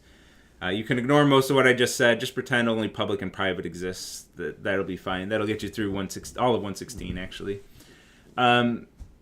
So there must be a public array list constructor that takes no parameters if we're able to create a new array list in this way. That has to be a thing. But we also have another array list constructor. We did see this one, new array list, arrays.asList, and then a list of values, a comma separated list. That's because the array list has something called an overloaded constructor. or in general, an overloaded method. This is a feature of Java that lets us do this, which is creating multiple methods with the same exact name, including constructors, multiple methods of the same exact name as long as they take different parameter lists. So we have one ArrayList constructor that takes no parameters and one that takes a collection of the type that you're of the type of the array list that you're creating. We're gonna ignore the fancy syntax here. So it can take any collection. Arrays.asList returns a collection and then calls that second constructor. And Java will decide based on the argument list that you gave it. It'll check the types, it'll check the number of arguments, and find the matching constructor call based on the parameter lists. So this can be really nice to be able to have this functionality. We like creating empty array lists sometimes, and sometimes we like creating pre-populated array lists. These two constructors gives us both of those options. And a class has state and behavior, variables and methods, where the state is the variables, the behavior is the methods. And this is also true for an array list. Array list has two instance variables, one which is an object array and one that is an int storing the size of the array list. So we have two instance variables, and I should be consistent with my slides so I'm not blocking the text. It says behavior behind my head. And this is a regular array. We can see right here, we have the code in front of us, that ArrayList does actually use a regular array under the hood. That is how ArrayList work, is with regular arrays. But what an ArrayList does for us is adds extra functionality on top of the array that we wouldn't otherwise have. It adds extra methods and functionality that that makes it really convenient for us. For example, an array, if we use regular arrays with the bracket notation here, you can't change the size of an array. You wouldn't be able to add to an array. It's not allowed. You can't do it. Arrays are fixed size. You can never change the size of an array after you create it, which is really inconvenient if we want to just add values to our data structure. ArrayList gives us the illusion that we can do that with an array by doing a bunch of stuff behind the scenes. What it'll do is create an array. I'll give a very brief explanation of it. This is a 250 topic, though. You'll go way into the analysis of how this works. But what it does is creates an array that's bigger than it needs to be.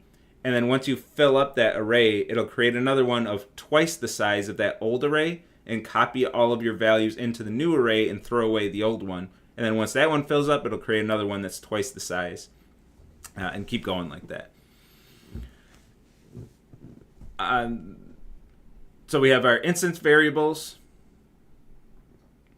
These are all going to be private because that's the Java way. You will very rarely see a public instance variable. It does happen from time to time, but very rarely, and it has to be very specific reasons. But these are going to be private, and then we're going to have getters and setters and other methods to modify them. Here, size is our getter for size. It just returns this .size. So we do have a private instance variable and a getter for it. This is really important. If this was public and you did my ArrayList.size equals and set it to some other value, that's going to break things. There is no setter in here because you can't change that value for size without breaking things. It's going to break the internal code. So this definitely has to be private because we only want a getter. We can't let people set size and break everything. Okay, and I did omit some code in this too. I explicitly said it here. This constructor does quite a bit of stuff. It wouldn't fit on a slide. This one is only one line, and I did omit that one. And let's talk about this one. So this is where we are going to see a static variable, one of like 3 examples that we're going to see static variables today, and then probably we'll never see another static variable. If you use the default constructor, which takes no parameters, it has one line of code. It's going to initialize element data, its object array, to default capacity empty element data, which is an empty array. It's just an array that has nothing in it, just empty array. That's what you get if you create an array list with no arguments, which is a static variable, meaning it belongs to the class itself. So this is the same as saying array. I think it's my next slide. Is saying array list dot that variable name that I don't feel like reading again. Array list dot or just the variable name. If you just do the variable name, Java will go through its progression and end up finding this. It'll look for a variable with this name in the stack frame. It won't find it. It'll look for this dot, this variable name. It won't find it in the instance variables. The next step of the progression is going to the class itself and looking for a static variable of that name. And there it will find it and use this empty array list. It's final, so this will never change. It will always just be an empty array of objects, and that's what you get for your initial element data if you use this constructor. So we can still use static methods. They are sometimes helpful if you want something to be associated with the class. So if you want something that supports the class but isn't going to change on a per object level. If it changes on a per object level, you're going to make it an instance variable. But if it's the same for every single object, which in this case, just the default empty array, is the same for every single array list since the beginning of Java. So that can be associated with the class because it's not going to change ever. And usually your static variables will be final because you don't want them to change. Usually. Sometimes you want them to change. There's always exceptions in programming. There's always exceptions. Okay, and we want more non-static methods, or as I'll call them from now on, methods. We use the get method and the add method. So get, add, and size, those are the 3 methods that we used for the array list. So let's take a look at their code a bit. Get takes an index and returns a value of the type matching the type parameter, and it's going to go to that array and get the value at that index. No punches pulled here. It's pretty straightforward what you would expect. It's going to get that value at that index out of the array. Add is a little bit different. Add is going to take an element and it's going to call a second method. It's going to call add, which is a private method that's going to have 3 parameters, and that's going to take the array that you're adding to and the size of that array, which isn't the size of the array list, which isn't necessarily going to match the size of the array, and then figure out if we have room for this value in this array by checking the length. And if there's not room, we're going to call this grow method, which I don't have on the slide. This grow method, which is going to do that doubling. It's going to create a new array of double the size, copy the values over. It's going to do all that stuff. And then after that, we assume that we do have space now because we grew the underlying array, and then set that value equal to that index where it's supposed to go, and then increment our size instance variable. So here's a whole bunch of stuff that has to happen when you're adding an array or adding a value to an array list, and this 3 parameter stuff. And here's the beauty of encapsulation, like we started talking about earlier today, is this method here, it's got a bunch of stuff that it has to do. A lot of stuff has to get done when you add to an array list, but we don't have to care about that. I mean, in 250 you will for a different reason. But as a developer using the array list class, the only thing I want to know is that I have a method called add, and when I give you an element, you're going to add it to the array list. I don't care how it does it. I don't care about this doubling thing. Like, I mean, I kind of do because it's interesting, but I don't want to have to care. I don't want to ever call this method that takes 3 arguments. I don't want to be bogged down with the details. And this is where helper methods, overloaded methods, and encapsulation all can combine into one nice package, in that we're going to expose this method called add, that just takes the element that you want to add. That's it. It's all I need from the end user. We're going to make that one public, because that's the method that we want people to call. I think I'm getting ahead of my slide here. No, I am, but I got them a little out of order. This is the one I want people to call, so I'm going to make that one public. But what I actually need to do as the programmer writing the ArrayList class, and not that that's me, just from their point of view, they need to do all the extra stuff. So they're going to immediately call their helper method, which is overloaded, so it is still called add. It just has a different parameter list, and it does a whole bunch of extra stuff to make sure that we have room for this new value that we're adding. Nobody needs to care about this method. Nobody should ever call this method. It's only going to be called internally. So it's a detail that we can hide. We can leverage encapsulation and hide the details of how we add this element, all this growing and underlying array and all that crap. Hide it all by making this method private. So now nobody can see this method. I mean, they can check out the source code like we're doing right now, but nobody has to see this. When you have your array list and you do dot, and IntelliJ gives you a list of suggested methods that you can call, it's not going to list any private methods for convenience for us mostly. And you're not allowed to call this method anyway. So we hide the details and expose the public interface, which is how users are actually going to call our code. Because when you've ever used an array list in the past week or two, I mean, unless you did Java before this class, whenever you use an array list, you don't care about this. You don't care about the details. I don't care how this value is added. I just want to make sure I call add and it's added. That's it. That's all I want. So we hide the details. This is encapsulation. This is a powerful thing when you're writing code. Hide the details and expose only what the users need to know. And users in this case means other developers. Keyword this shows up all over. We talked about this quite a bit. This is always a reference to the calling object. So we can access the state in all these examples. We're accessing the state of the calling object. So like the size method, the behavior of the size method depends on the current state of the object calling the size method. We want the size of that specific array list. So we do that by passing this as a reference to the calling object. This is the array list that called the size method, or the array list that the user called the size method through, I guess would be another way of saying it.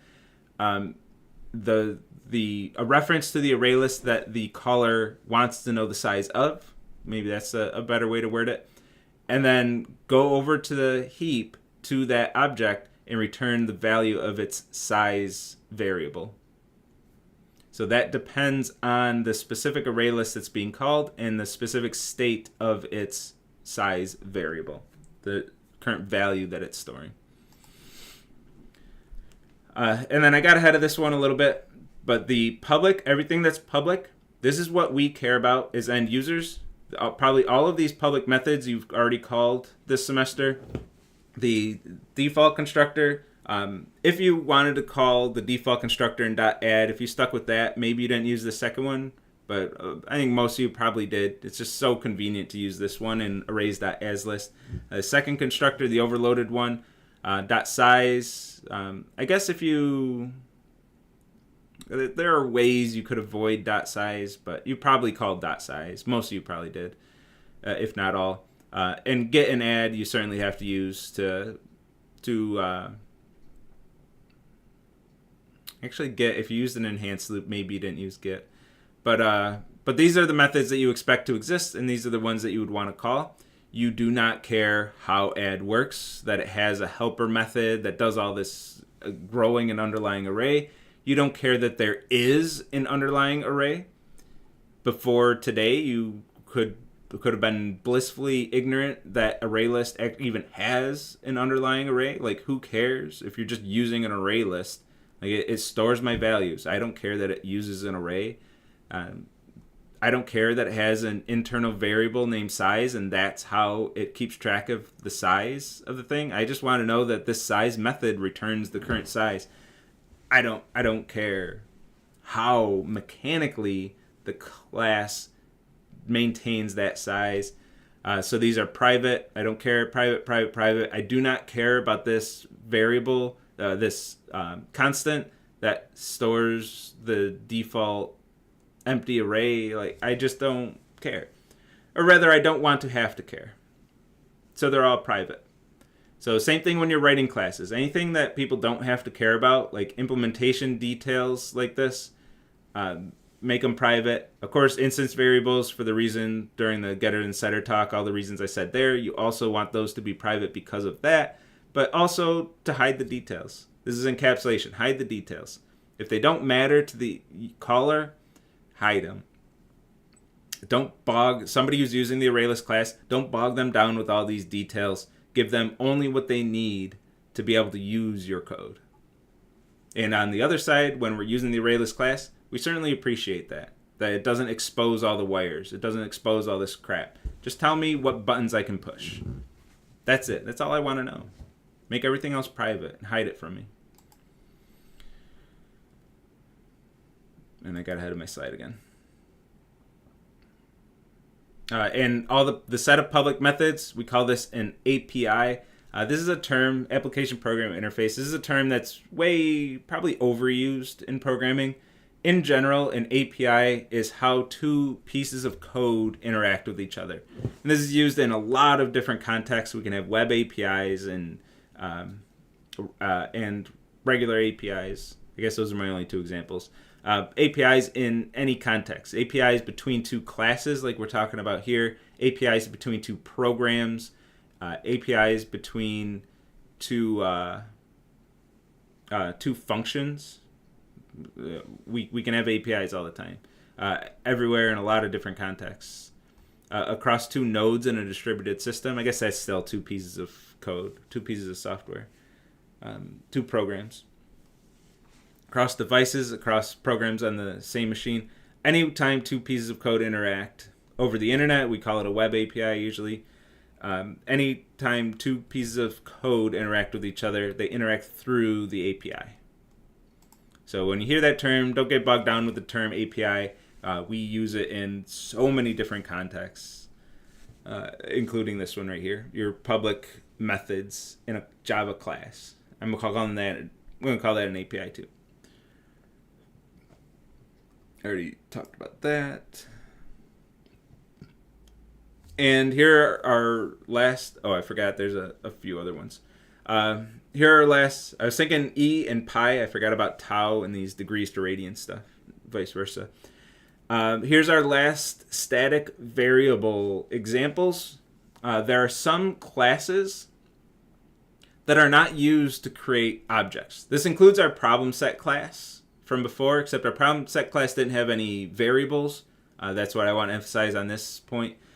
There are some that are not used to create objects, and they're only used as a collection of static methods and variables.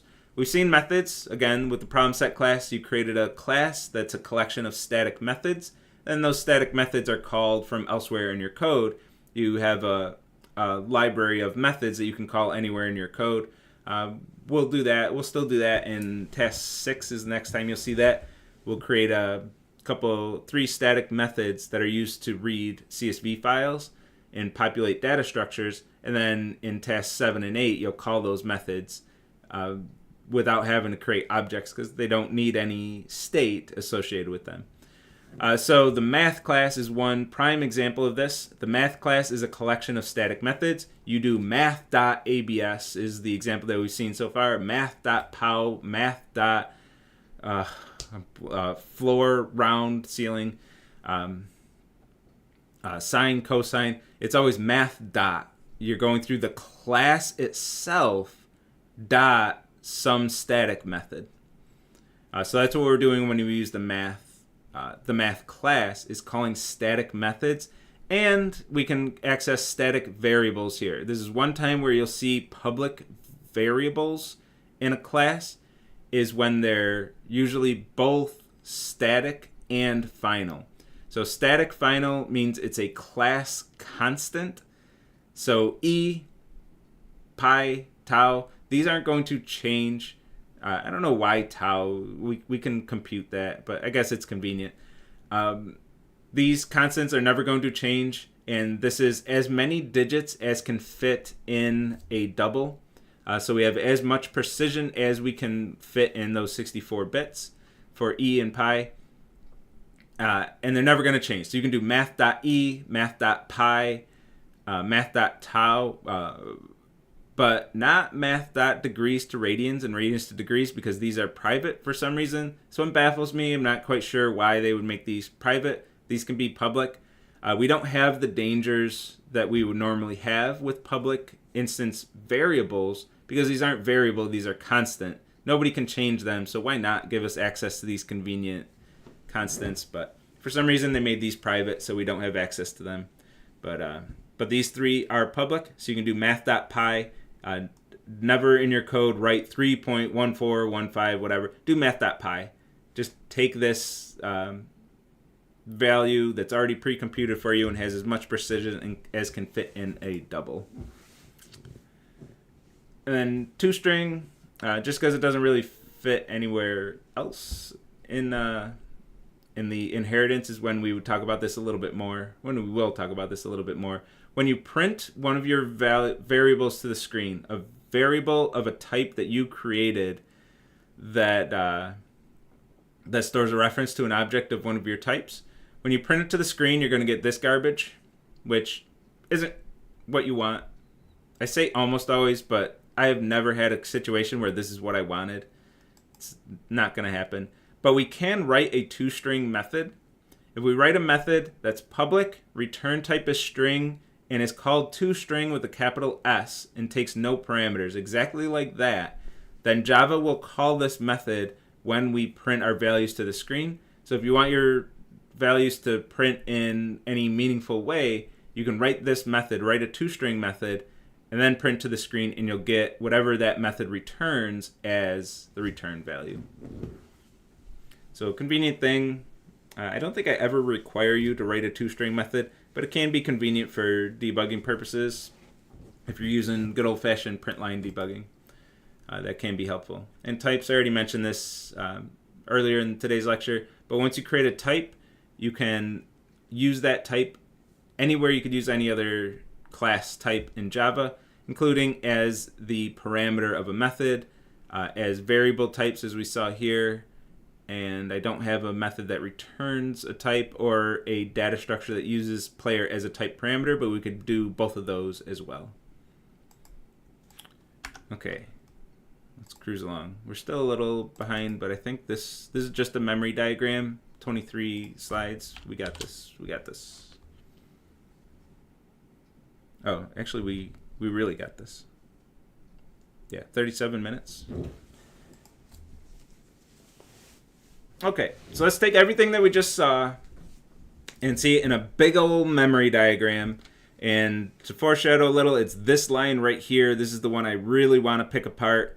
So I'll go fairly quick to get to this line, and then I want to park on this line quite a bit and talk about this. We have 3 dot operators in the same line. There's just a lot going on there. So that's what we're building up to. On our way to that, there's 2 new concepts that I want to highlight: composition and garbage collection. Composition isn't really anything new per se, but it's a combination of things that we've talked about.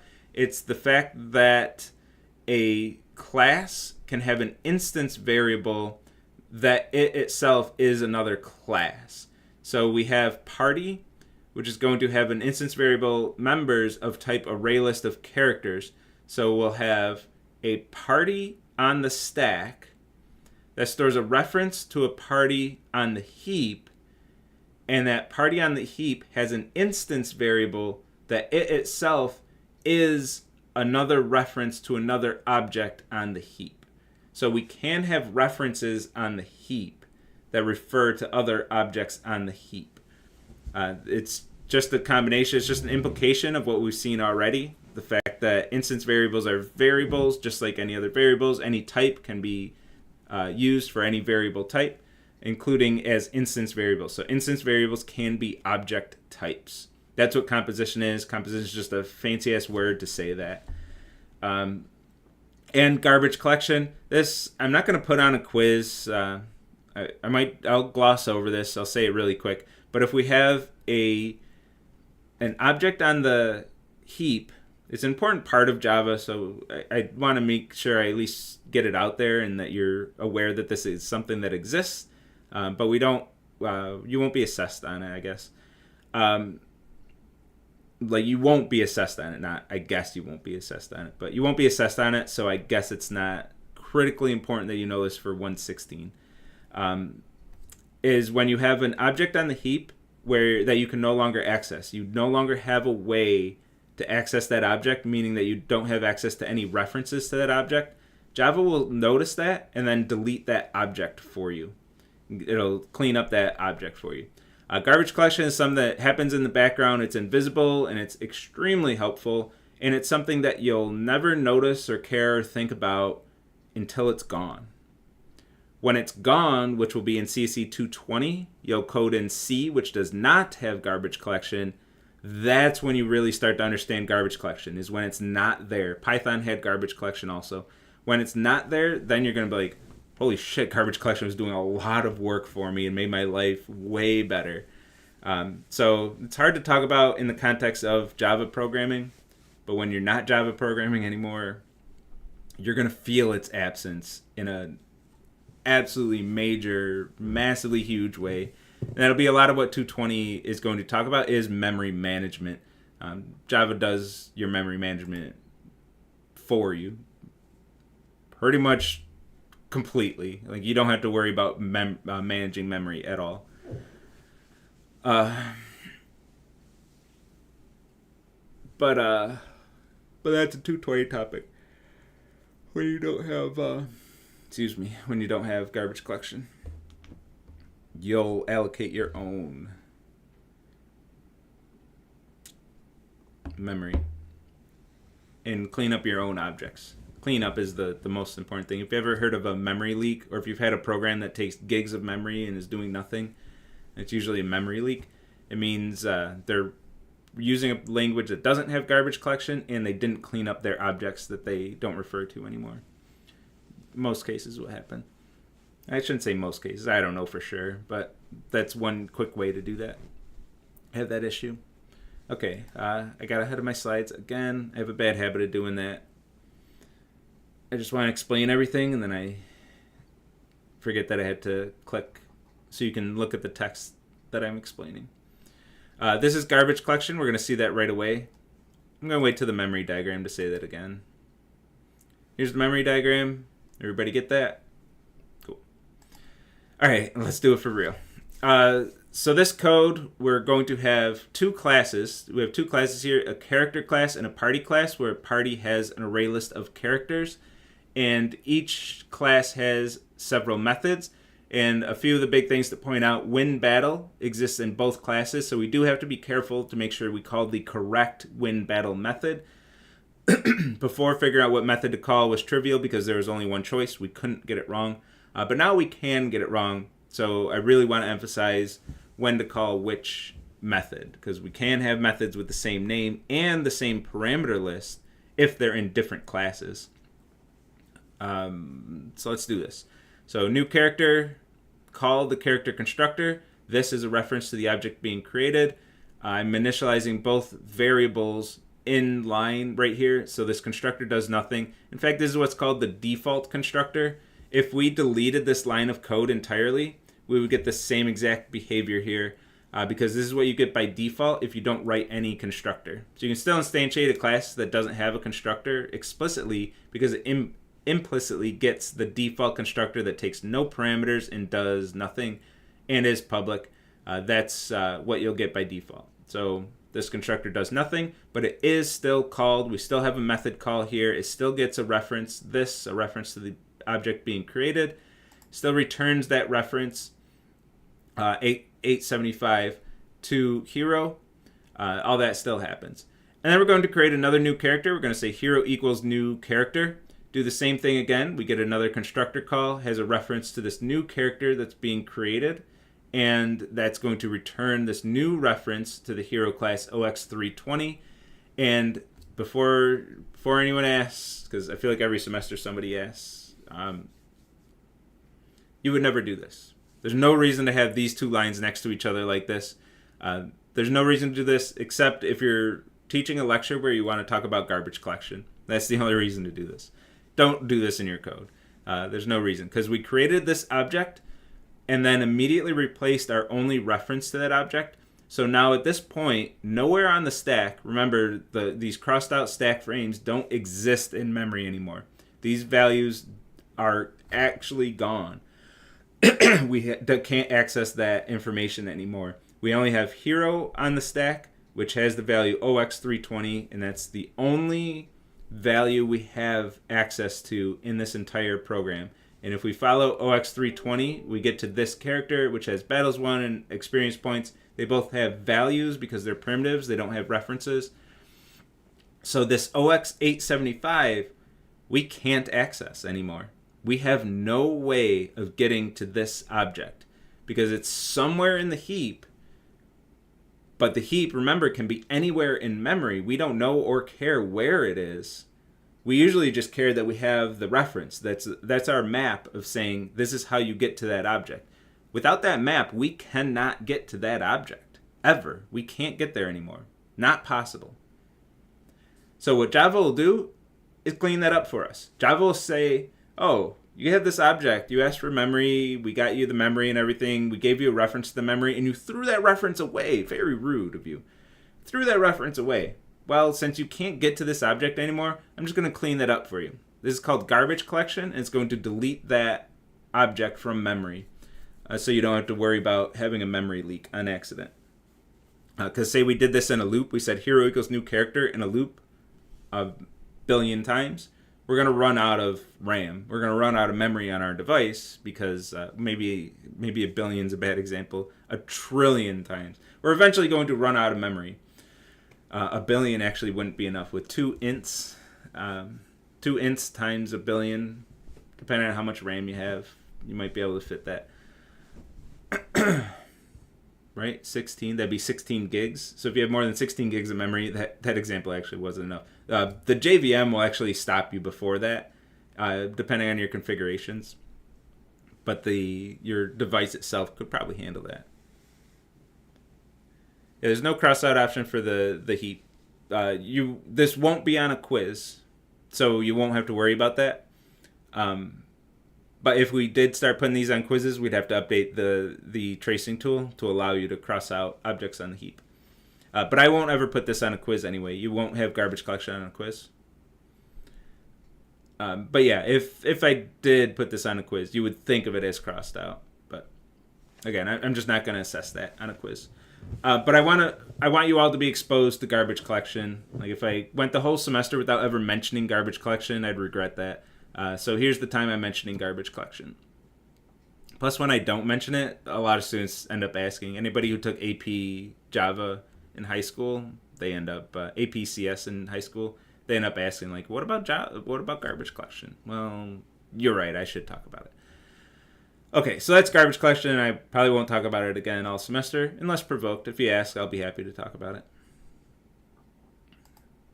But again, you would never do this because we created an object, did nothing with it, and then threw away its reference. You wouldn't do that because that's just a complete waste. It's a waste of memory. It's a waste of CPU time. It's just a waste of everything. And then we're going to create another new character. We're going to store that in a variable named fighter. So same thing, constructor call. This is a reference to the object being created. The constructor call resolves to that reference. Fighter gets that reference 555, OX555. And then hero.win battle. Let's start getting into the juicier stuff as we build up to that line inside the loop. Hero.win battle. Here's where we got to pay attention to typing. Hero is OX320. So this hero resolves to OX320. That's the value of the variable. And then dot means follow that reference over to its follow the reference to this object on the heap. So we're at this object right here, this object at OX320, and we're calling the win battle method. So this object is of type character. So we head over to the character class and look for a method named win battle, and we find it right here. That's how we determine which method to call. It depends on the type of the calling object. That will be a theme throughout the semester when we get to inheritance and polymorphism. That'll keep coming back. Get in the habit of looking at the type of the calling object, going to that class, and then looking for the method name. Because we have two win battles here. This is the first time where this is going to matter. We have win battle. This is the one that's called because we called it through a character, and that's going to take XP. The calling object was OX320, so this is OX320, and XP is going to be whatever our argument was, just like any other method call. XP is 10. The new thing is this. This is a reference to the calling object. This is the object that called it, OX320. Not hero. We don't think of that object as hero. As humans, we tend to think of this as the hero, and this is the fighter. We think in those terms, but in memory, that is not what the computer is doing. The computer does not think of this as being associated with this variable. This variable is associated with this object, but this object isn't even aware that this variable stores a reference to it. It doesn't know, it doesn't care. It's not a hero object. When you're on the heap looking at this object, nothing indicates that this character is a hero. That's just the name of our variable, which is making our code easier to read for other human beings. But this variable name is just a sequence of characters to the computer. It doesn't mean anything. Okay, anyway, we call the win battle method. This dot battles one. It's on my this. I got ahead of my slides again. This dot, and then I skipped through the stuff. This dot battles one. So inside the win battle stack frame, this dot battles one increment by one. This dot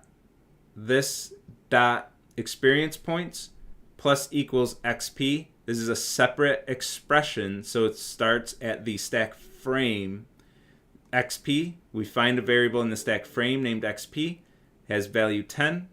So this dot exp plus equals 10, we add 10 to experience points.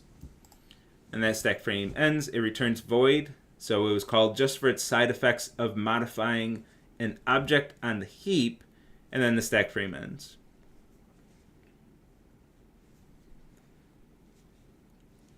And we're going to create a new party.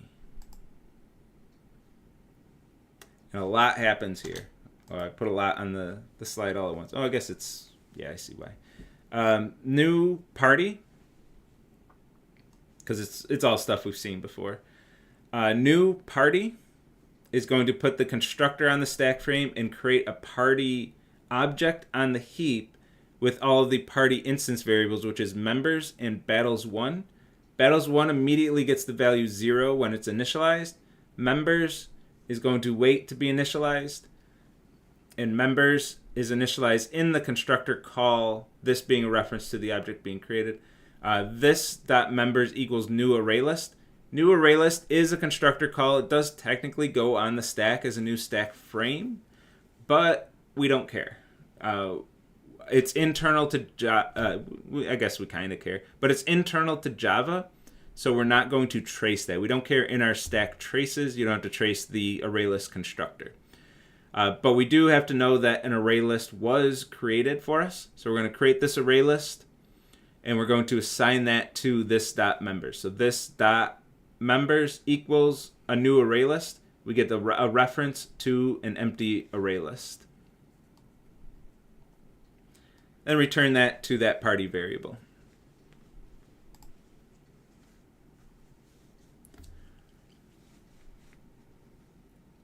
So I only use arrows when the type character is called. We only use arrows when there's an assignment to a variable. Like this is a party constructor and we still have the return arrow. We use return arrows if we have variable equals method call. So we had that 4 times here. So we should expect to see 4 return arrows here.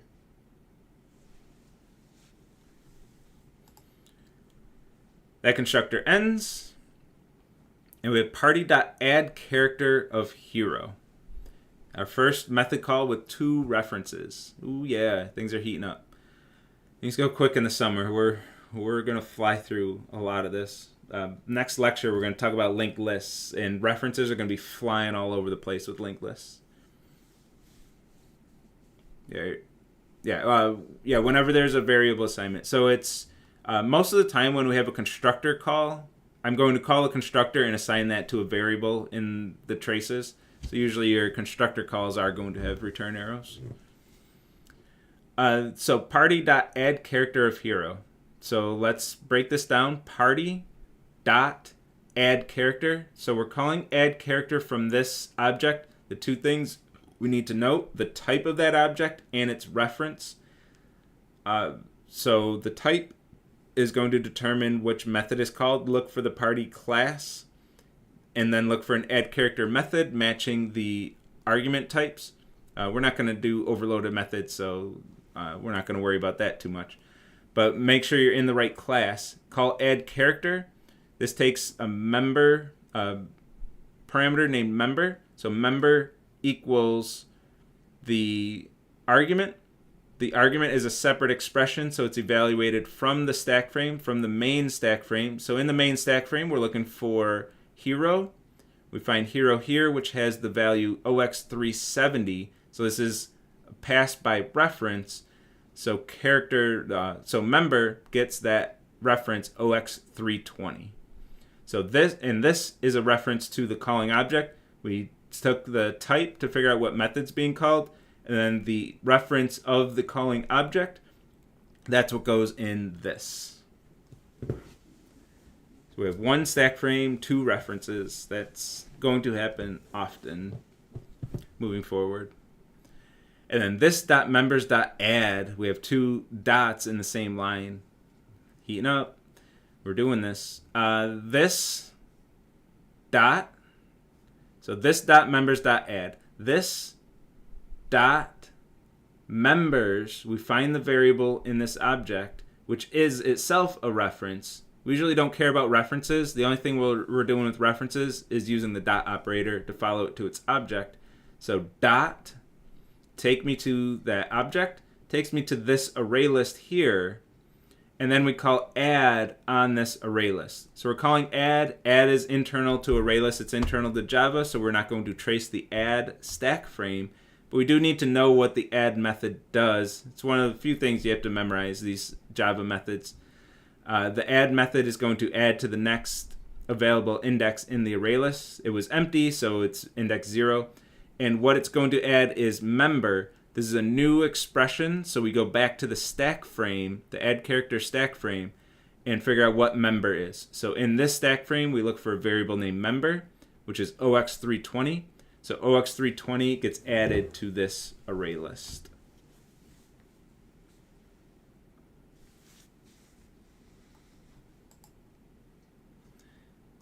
Same thing with addCharacter of fighter. addCharacter was called through party. So party.addCharacter. Type is party. So we call this method. Calling object is OX746. So this is OX746. Member is fighter from the main stack frame. So fighter OX555 is member. And then this dot members dot add, we add to this array list member, which is OX555. So we got those 2 party members in our party.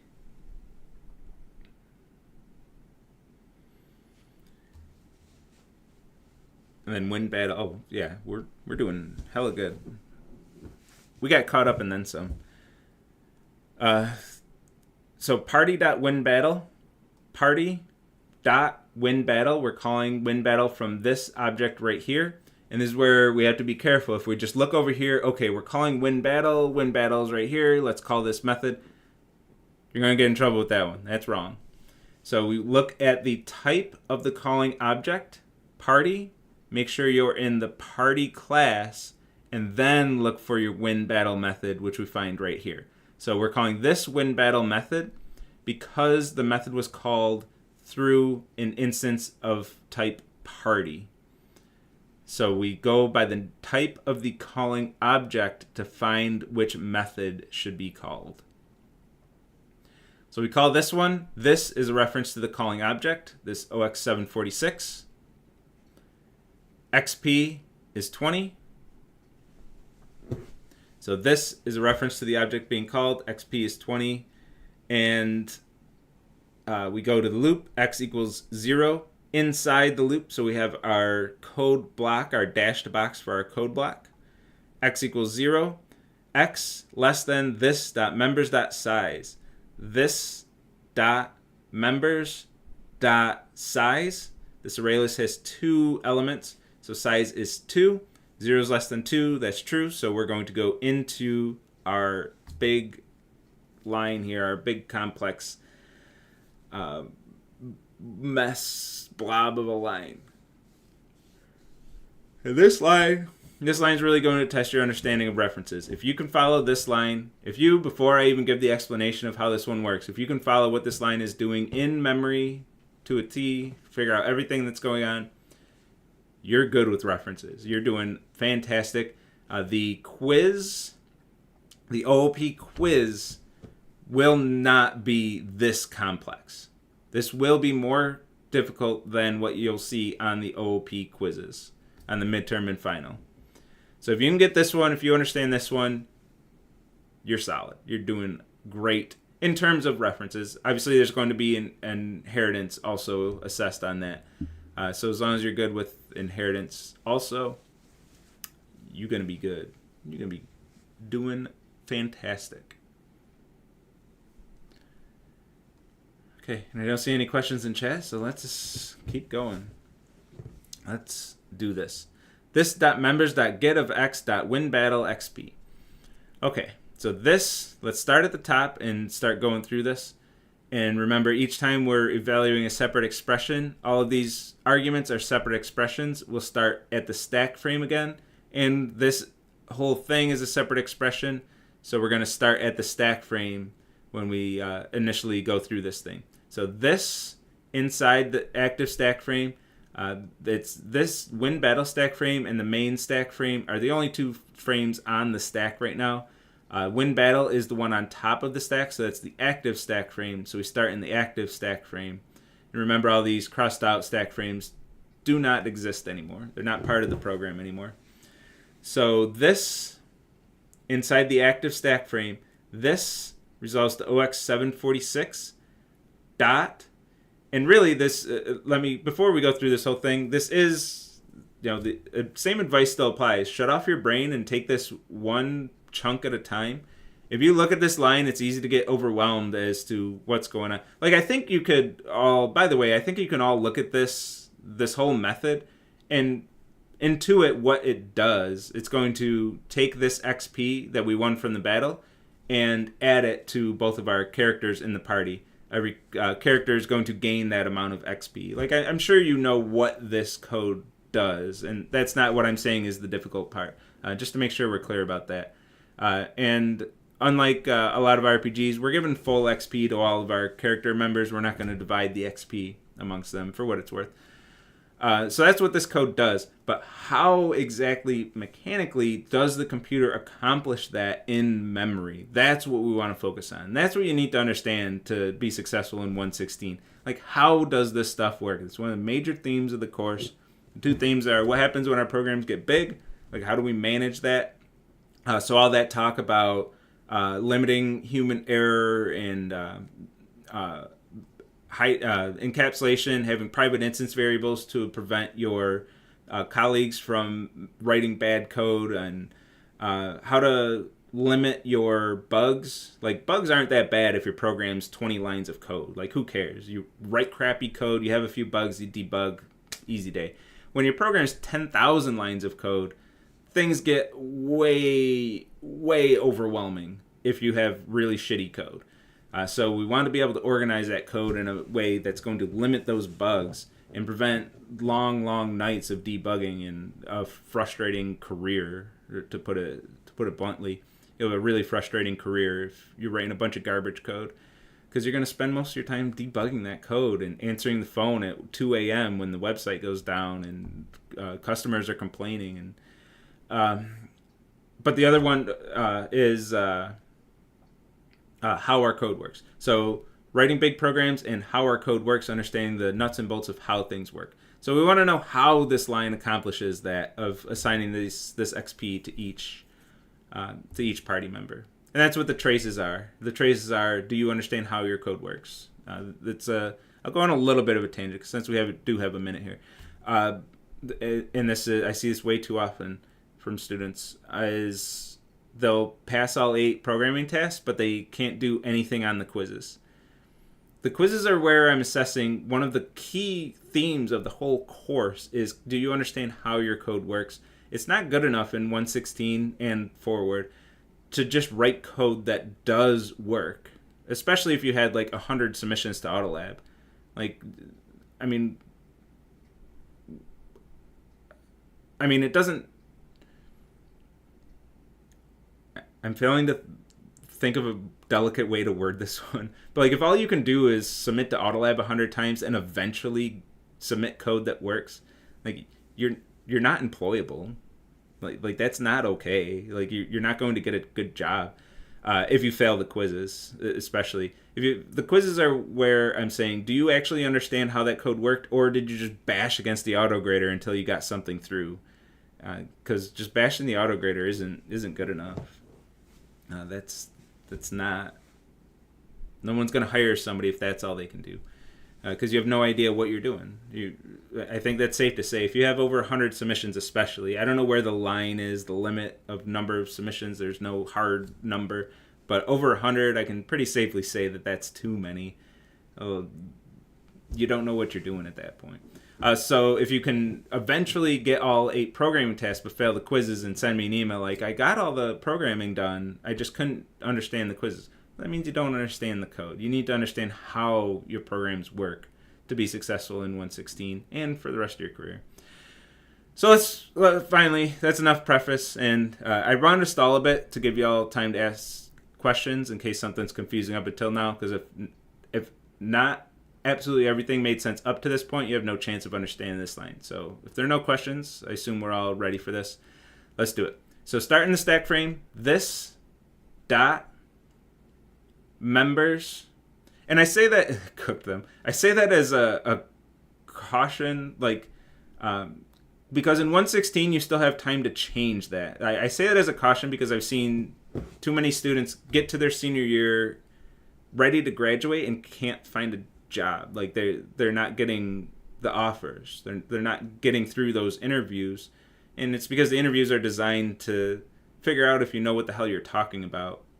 And if they only got through their courses by beating the hell out of the autograder, the interviewer can tell in a second. Like, it doesn't take long interviewing someone to know if they absolutely don't know anything. It's pretty easy to see. So I want that to not be you. That's the reason I'm giving this caution. I want that to not be you. Don't fall down that trap. It's still early enough in 116 to change your ways if you're going down that path. Change your ways. Make sure you understand how your code works, or else you're going to have a worthless degree and you'll blame UB and me and my colleagues like they didn't teach me anything. Well, it's just frustrating to see somebody go down that road. So I want to try to prevent it, and if I can, by giving a little speech like that, I would like to. Some of you will still ignore it. Actually, the ones who will ignore it are the ones who either are not watching this lecture, won't watch the lecture, will watch it at 3 times speed and completely skip this part. Like, those are the ones that I need to reach anyway, and I don't really have a way to reach them, unfortunately. But what can you do? I do what I can, and some students will do everything they can to ignore me. This dot members dot get. So we're going to call get from this array list the value of x. This is a new expression, so we start over in the stack frame. In the stack frame, we look for a variable named x. We find it right here. It has the value 0. So we're going to get the value at index 0 from this array list. At index 0, it's OX320. So this entire thing right here, getting from this members array list, resolved to OX320. This whole thing collapses down to OX320. And then from OX320, we're saying dot. So go to the reference, the object referred to by the reference OX320. That's this character right here. So at this character, we're going to say dot. Well, we already did dot. We're going to call the win battle method. That's called from a character object. Go to the character class, look for win battle. This is the method that's being called. Put that frame on the stack with this being a reference to the calling object, OX320. The parameter XP is going to get this value, whatever this resolves to. XP, this is a new expression, so we start over in the stack frame. This stack frame, look for a variable named XP. We find it right here, 20. So XP in this new stack frame is going to be 20. And notice that we have two stack frames that are both called win battle on the stack, but this is win battle called from the party class, or an object of type party. This is the win battle method defined in the character class called through an object of type character. In our memory diagrams, we don't specify the difference between those. We'll label them both as just win battle. Through the context of your memory diagram, we'll know if you called the wrong one or not. So that's how we resolve this line. This dot members dot get 0 was OX320 dot win battle of XP of 20. So we got win battle. This is OX320 with XP of 20. And then we go through the win battle. We've done this already. Increment the battles and add that 20 to their experience points. That resolves. We go to the next iteration of the loop. So X gets incremented to 1. And we do the same thing again. From this stack frame, before this one is added to the stack, from this stack frame, this dot members dot get of X, which is 1. That's OX555 dot win battle. So from this object we call win battle. It's a character, so we go to the character class to find the method that's called, and the calling object is OX555. So this is OX555, the object that called the method. So this got us to the reference of the object that's going to call the method, and then we called the method through that object. So this is OX555. XP is still 20, and we do the same thing when we get over to that object. Call these two lines of code. Then that method returns. X gets to the value 2. 2 less than 2 is false, so we break out of the loop, get rid of the code block, and then immediately get rid of this stack frame entirely. So the code block, the code block didn't have effect on our program that time, but we still have to do it the right way. And then we get to the end of the main method, program ends. So any quick questions on this? We caught up and had time for a cautionary tale of understanding how your programs work. Can I upload a picture of a trace I did onto Piazza with some random code to make sure my trace is correct? Yeah, absolutely.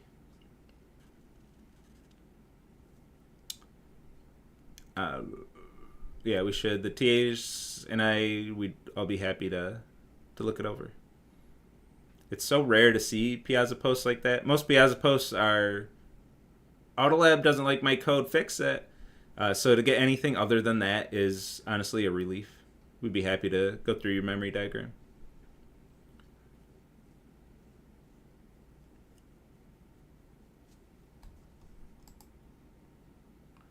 And here's what it would look in the tool. Again, the biggest difference is the main stack frame. Hero, Fighter, and Party are all in a main stack frame. Other than that, I don't think there's any real differences in this example. We don't have a mechanism to cross out garbage collected objects, so this would just remain sitting there. The parent will give you a choice of stack frames. When you have a class or an object being created, the parent should be the stack frame of the constructor of that parent. I won't be too big on this. Like, you're never going to fail. It's one of those things. You're never going to fail a quiz if you don't do that, especially since I didn't do it in lecture. I can't hold you accountable for it. That's ridiculous. But if you do, it will color coordinate the object to the constructor of that object, which just makes things line up a little nicer. It's a little cleaner to read, but not necessarily, it's not too big of a deal if you don't. And then array list, since we don't trace the array list constructor, there's no parent. For array list and hash map, like we've seen before, there was never a parent. That never came up before. To be honest, I'm not even a big fan of that feature entirely. If it color coded the references, I would be happier about that. But just color coding the constructor, it's nice, but I would never fail you for that. It'd be ridiculous. Okay, so we're at 10:30. We got through everything. We're doing good. I'm gonna go eat something and be back for the 11 a.m. lecture. Right, take care, everyone. Oh, and make sure you're doing Task 2. Task 2's due Saturday morning. The course goes at a blistering pace for the next 5 weeks. Make sure you're staying on top of things. Most of you did really good staying on top of Task 1. Make sure you keep that rolling. Don't fall behind. Once you miss one expected deadline, things are going to snowball out of control quickly. 11 a.m. is live coding, yeah. So in all the 11 a.m., I'm committing to this semester. I wasn't sure after before the first lecture, but I'm committing to this. In the 8 a.m., I'm going to do the slides like the way you just saw. I'm just going to do the slides from the course website. In the 11 a.m., I'm going to do live coding in IntelliJ and then live tracing using the tracing tool. And I'll only go to the slides if there's something conceptual that I need to show, which I don't think was anything today. I might not even open the slides in the 11 a.m. lecture today. Whereas in the last lecture, there were a few things showing the binary representation of doubles that I had to go to the slides for, and a few other things, but I don't think I'm going to the slides at all today. All right. Yep. Take care, everybody. See you Tuesday. If I don't see you in office hours, or if you don't go to the 11 a.m., which neither of those are required at all. It was only go to one lecture. So most of y'all, I'll see you Tuesday. Take care.